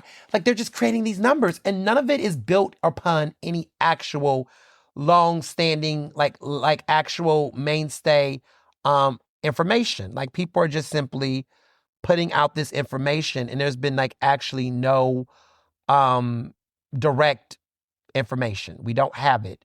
We've been given all of these estimations, all this kind of stuff. And we're at a point where, at this point, we don't know the numbers. And the city itself has been very like standoffish. They have not tried to put out estimations, but their ministers, like their comms director, Joe Grace, and others, have been liking what I would call propaganda, because it's information that isn't rooted in any facts, right? They're taking one data set of numbers, right? So 400,000, but they're drawing their own conclusions and creating estimations that are not rooted in any actual tangible information. So we don't know the full figures of the hotel. We don't know the economic impact yet. We don't have any of these figures, but they're putting out numbers, and they're already giving the mayor a pat on the back based on numbers that are not substantiated by any actual factual information. Like, they're taking little parts of like, hotel rates went up during the 6 matches in Philly. Okay, we know that rates have went up, but do we know how many people got hotel rooms? Do we know all these numbers yet? Do we know how much money the hotel industry made from it? We don't have any of this information, but people are running with this, and they're already self-patting themselves back on a job well done. Now, it's one thing, to be fair, to say, okay, Mayor, good job on having the festival here. That's cool. I think the FIFA Fan Festival, is a good thing, right? As a thing, right? It's cool. And I've already said on this podcast, because people don't listen to consistency, that the mere idea of having the festival is not a bad thing. I think what has been the concerning aspect is trying to oversell this event as this huge economic juggernaut. We don't know those numbers. There's been up and down conversations about hotels. Like, that's just been the thing. It's been up and down. Okay, July, there was a story that said, look, the rates have gone up. There's been an increase in hotels, but we don't know the full scope and numbers, right? We don't know. They said there's been a 50% increase in rates in attendance compared to last year, but we don't know what those numbers are in comparison to, and that those numbers do not reflect 400,000 something people. So there's just been a lot of projection, right? We don't have, right? And people are trying to put these big numbers up. Now, here's the problem. When the final numbers do show, and we do know the real numbers, I don't think they're going to be as high as what people have been projecting, and that's okay. But I think the problem is that when you start trying to put numbers out like this, and you raise expectations, and you don't explain the economic impact and how does that go towards the city, then you give people the false pretense that this is money that can be used for various things. People don't have the literacy to process this information, and there's no explaining. And there's been a lot of city officials and others, like the city commissioner, whose job is to deal with voter involvement. He is not an expert in this. He decided to go on my Instagram page and spam it with screenshots from, AI generated data, information that has not been fully drawn. He's taken headlines from certain articles, passages from certain places. Like, sir, you're giving us these numbers, but you're not giving us context. And I've had to say to him, Like, what are you doing? And it's very interesting because it's been a pattern of certain people that's been doing this. And you will know who they are. It's a handful of them that are consistently making a point that anytime somebody has a question, a criticism, or critique, or something to look into something, they are just taking over and bombarding the comment sections of folks. And you know who they are. And some of them have picked and choose who to go to. But there's been a certain group of people that have decided to focus on me. And this is a coordinated effort. They're almost like bots, but they're actual people. And if you go on Facebook and if you're in Philadelphia and you see it, you know the people. And I don't even need to name them. I don't have to name them. I don't have to go through the list of who the people are. Y'all know who the people are. You see them. If you go on Instagram, it's the same, like, I'm going to say 10 people, but maybe less. But it's like 10 people that literally are going to routinely engage in certain ways. And they're being instigated by Parker administration folks, like the comms directors and folks and people. You will see them like these comments and like they basically dogpile. And this is what they do. They're trying to defend their fave at all costs. And so it's been very telling to see this play out. And they're deleting comments now. They're doing all types of things to defend their fave. And it is giving fascism by another name, y'all. It's quite disgusting. It's quite disgusting, but this is where we're at. So moving along to film, The Odyssey was incredible. It made over $120 million in the domestic box office globally. It did wonders, over $200 million globally. This is pretty impressive for a original film that isn't, a franchise or anything like that. Christopher Nolan has his big box office smash. And I actually went to go see it again. And going back to see it again, I come with some new thoughts and some new notes. It is the type of movie that you want to see again. If you can see on the IMAX screen, that special screen, you can. If you're not, it's okay. But I got some new thoughts about some things. I don't want to tell the movie. First of all, actually I can't. It's the Odyssey, y'all. Like it's by Homer. Like you already know how the plot's going to end. But what I will say about performances, going back and watching it again with a different lens, I definitely think Matt Damon has a strong chance to get an Oscar nomination for Best Actor. I do like the film. I do. I really do. I do think it is a Best Picture frontrunner. But I have a thought. I'm going to tell you about another film that I actually think might actually get it. I don't know. I think it is going to be nominated for sure. It's going to get a lot of Oscar nominations. Christopher Nolan is going to get nominated for Best Director. It is a very good cinematic achievement, and I do really like the film overall. I look back. I felt like Tom Holland, looking back, I thought that performance was a little basic. He wasn't that strong as much as I would have preferred as the son. I thought that was the weakest performance in the film, looking back. He's not horrible, but there's a little bit of blandness there. Looking back, I realized a lot of the women characters, Christopher Nolan struggles with women characters, okay? He struggles with women in his films. Look, the screen time for these women were shorter. A lot were shorter. They do make the best of what they have. Zendaya does not have that much screen time. Lupita Nyong'o don't have that much screen time. Charlize Theron does not. Samantha Morton does wonders with the 5 to 6 minutes she has in the film. There's a lot of celebrities. The casting is good, but there's a lot of big names, but a lot of women do not really get a lot of screen time. Now, I say all this to say Anne Hathaway is the leading lady in this film. She is the best supporting actress. I loved her in the second act, in the second part of the film, very, very much so. The first part of the film I did enjoy, but some people argued that it's a little too hysterical, but I think this is one of her better acting performances of her career, and I definitely think she does lock in a nomination. Will she win? I don't know, but I definitely can see that. And in hindsight, John Leguizamo, I could see a case for John Leguizamo getting a Best Supporting Actor nomination. But the category is very tight. We don't know.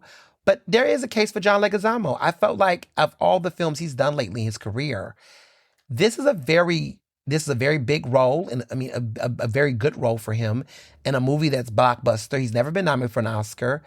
there is a case for a career veteran, acting veteran like him, that maybe they could say, listen, there could be an argument that John Leguizamo could get an Oscar nomination for Best Supporting Actor. I would not rule it out, per se. I won't rule it out. I think there's a strong chance that he could. Robert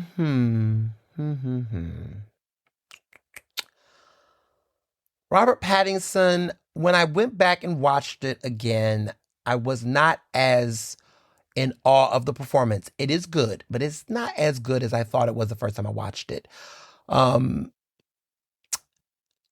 say that. I will also add that there is a little bit of a drag in the pacing of the film towards the end, to the big end, right?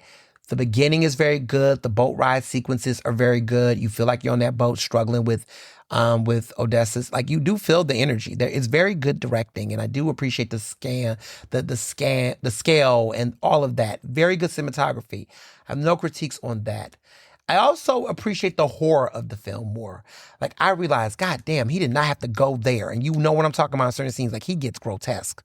And there's a level of horror that we haven't seen from him since The Dark Knight, since the Batman films. But he gets gruesome, very gruesome. And watching it again, there are parts of this movie that felt like a horror film, and very, very telling. Watching it again, I do pick up on a lot of the sentimental value, the nostalgia, but more so of the timeliness of this film and this story. And they adopted it from Emily Watson, who has her roots from the University of Pennsylvania. I appreciated her commentary as the historian who did the translation. People tried to say that there was a feminist visit of this because she's a woman doing this major translation.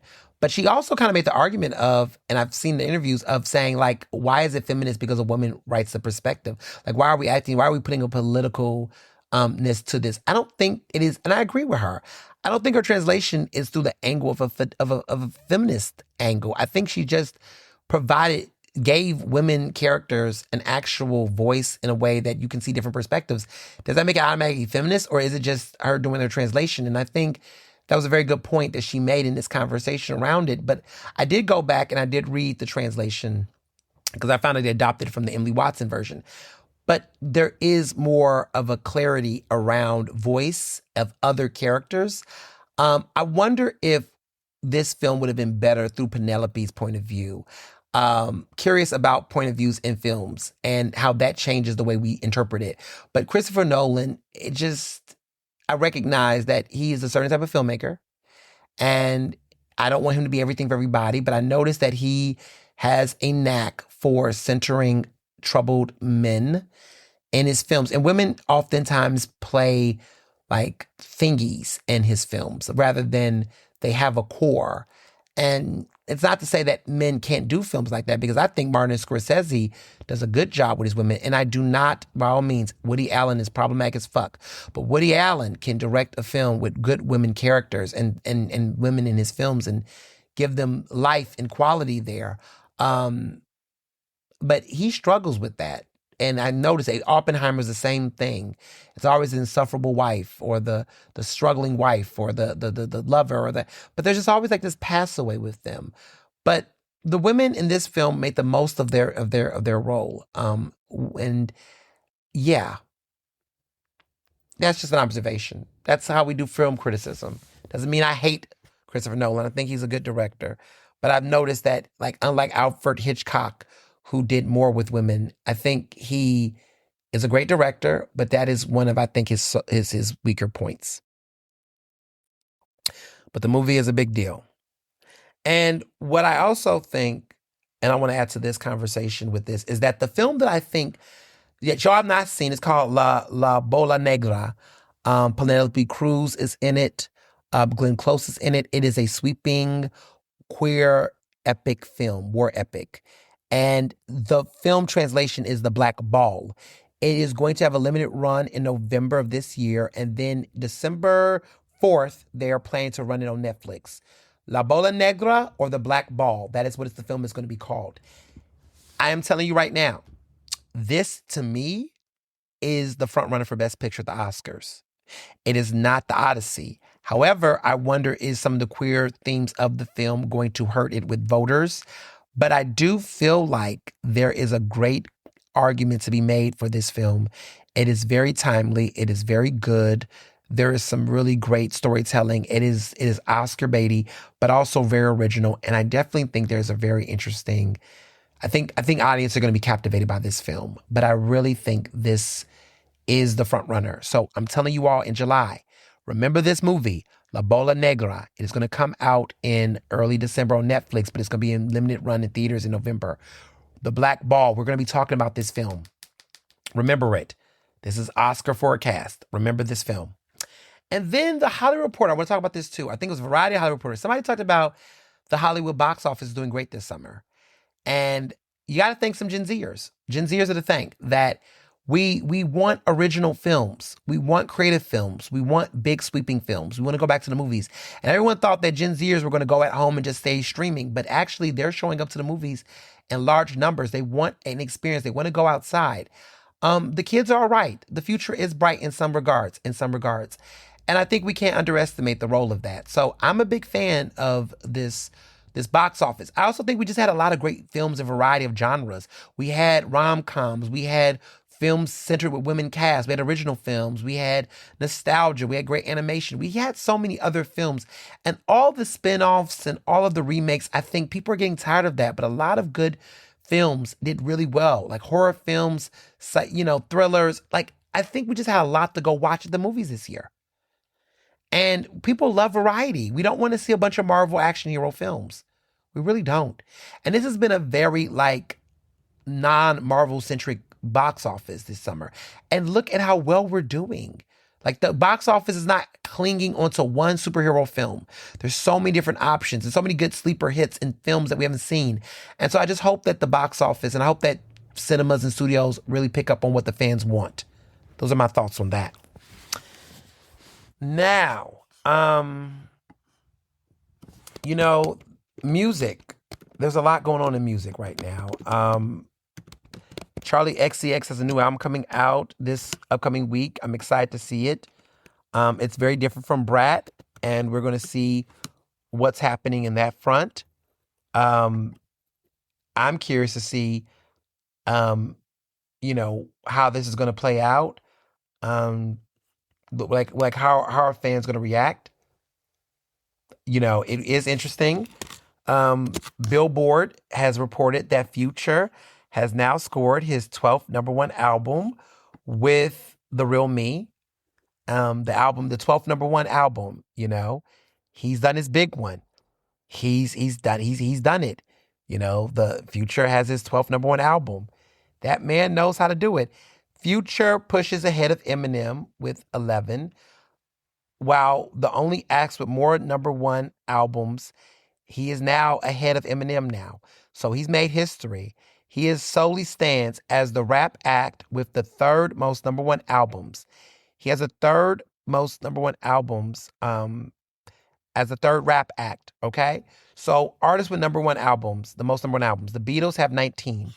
Drake and Taylor Swift both have 15. JC has 14. Future has 12.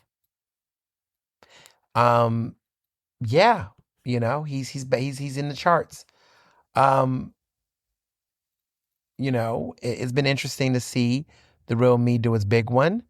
Olivia Rodrigo is now at number 2 with her sales. Morgan Wallen is number 3. Ella Lange is number 4. The Rolling Stones is number 7. Thriller is number 8. The soundtrack to Heated Rivalry is number 9. And so it's been interesting to watch. It's been interesting to see the charts. Even Michael Jackson, number 8 with his Thriller. But it appears that Madonna has fallen out of the top 10 of the Billboard 200 album charts after being number 1 last week. She followed the top 10 this week. So it seems like a lot of fans really carried it for the first opening week and then kind of have fallen back, which is very telling within itself. But listen, I like that album. It's still my favorite album of the year. We're also interested in seeing some other things that take place. And there's a lot going on. And we got to follow suit. We got to follow suit on these charts. So Future got the #1 album. Chill XCX album come out very soon. The following week, not this upcoming weekend, but the following weekend, Ariana Grande's album. So I'm excited to see that. So before I get on to TV, we got to talk about Stefon Diggs and Cardi B and Blake Griffin. You've been living under a rock if you've not been following this whole scandal. Stefon Diggs, who is this NFL player, is in a lawsuit with his former friend. Blake Griffin is suing him. There's been some accusations of sexual harassment, assault, all the things. It's been very spicy. The girlfriends and spouses and people who've been getting in. Cardi B has tried to defend Stefon Diggs. There's a lot, right? There's speculation that Stefon Diggs is allegedly on the down low, that Blake Griffin, who is his friend who identifies as straight, is airing all this information out about Stefon Diggs allegedly trying to make a pass at him, that he was assaulted. There was camera footage of him being assaulted, and that this was connected to the fact that he did not take on the sexual advances, allegedly, of Stefon Diggs. All kind of allegations are being said left and right. It is ugly out here, okay? People want to know what my thoughts are about this Christopher Blake Griffin guy and this whole situation. Listen, I'm just going to say this. Where there is smoke, there is fire. Okay? Where there is smoke, there is fire. I don't know all the details. I wasn't there. But what I will say is that something happened. And I think both sides are not telling the full story. As somebody who's gay, I just feel like people are not being honest on both sides.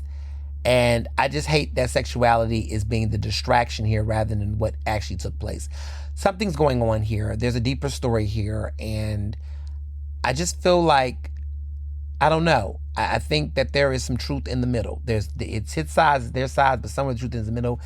And I'm just want to know the truth. I think we all want to know the truth. But also, I'm also not really, I hate stories like this because I just feel like it just brings out the worst in people, because whether or not Stefon Diggs is gay or not is just really not the real story. The real story is, did he yield his power to sexually assault this man based on not taking his advances? Is he a predator? Like that's the real question. Whether he's gay or not is his business. Whether or not he is not living his truth, or he's bisexual, whatever.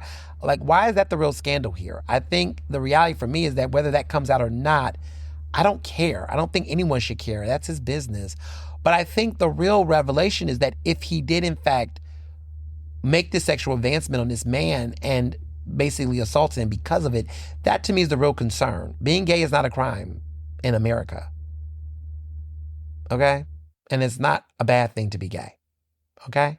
So the way that people are like so hyper fixated on the revelation whether he's gay or not or bi or not, to me that's not the point. The point is, did he or did he not weaponize his power and his celebrity to sexually assault this man and retaliate against him? That's the real conversation at the table. Those are my thoughts. Now, as far as TV go, I've been watching this YouTube show called Chasing LA. Now, it's gay YouTube lore. It's messy. It's nasty. But I mean, it's messy and like not nasty as in sexual. I mean, nasty as in like it's drama, but it's really good reality TV. I have been trying to figure out my fix. I've been missing my love in hip hop, but this Chasing LA show comes on weekly. They have a Chasing Atlanta, other shows. It's produced by a black gay producer. It's real life. It's reality TV, but it's through a YouTube channel. And I'm enjoying it. Now, I'm going to let y'all watch it with me. If y'all are interested in watching it, the new season just aired, so you can watch the first 2 episodes. I am going to let you all watch it and catch up. We can watch it together. I will tell you all that there's somebody that I know personally on that show, and we're like cool. And we party in LA during the Grammys. And I mean, let me clarify, we party at industry parties, nothing else. Let me clarify that. I want y'all to take a wild guess who the person is. If you watch the first 2 episodes of Chasing LA, figure out who the person is. If you ask me, I will tell y'all who it is. I'm going to watch the show. Because if I tell you who it is first, you're going to firm y'all judgments. I want y'all to watch the show and guess who is my pal on that show. And message me and I'll tell you who it is. And I will reveal who the person is when I watch the 3rd episode of the show. but y'all gotta watch it with me. So it's called Chasing LA. Okay, the first 2 episodes are already out now. They run episodes every Thursday. So if you want to watch it weekly, it's Thursday, subscribe. But I've been highly entertained. I've been into the drama. I know some tea about the characters, but I can't say much. But that's what I've been watching lately is Chasing LA. Like I've been watching YouTube shows. And I've been watching baddies casually. I want to put this on your radar. Ava DuVernay, okay? Critically acclaimed Ava DuVernay. There's a new Netflix documentary that she's dropping this fall called The 14th. If you like the 13th, watch The 14th. This is about the 14th Amendment, okay? This is a big damn deal. If you've not heard about this, it is a big deal. So the 14th Amendment basically was ratified in 1868 following the Civil War. It guarantees birthright citizenship and establishes foundational civil rights. This is going to be what her next big documentary is about. She's been working on it for 2 years. It's coming out this fall on Netflix. Stay tuned. Okay? You've been warned. We're going to be talking about this documentary, y'all. This is the big deal. Remember the 13th? 13th was a big deal. About the 13th Amendment. This is going to be the next big deal. And I think the timeliness of this is going to. So the 13th Amendment, as you all know, if you don't know, because civics matter, was ratified in 1865. It officially abolished slavery and involuntary servitude across the United States. However, it included one massive exception. Forced labor is still completely legal as a punishment for a convicted crime. So that's how we get into mass incarceration and, the prison industrial complex. Stay woke. So the 14th Amendment is coming out this fall on Netflix by Ava DuVernay. Stay tuned on that. We're going to follow that. So that is this week's episode. This was a very deep episode, heavy, lots that went down. For those who want to know what I mean by Cry on the Creek is a new song by Saucy Santana, a Black queer musician that has a lot of energy and a lot of bounce. But this week, I'm back in Philly following the news. Who knows what's going to happen this week, but I've been following it all.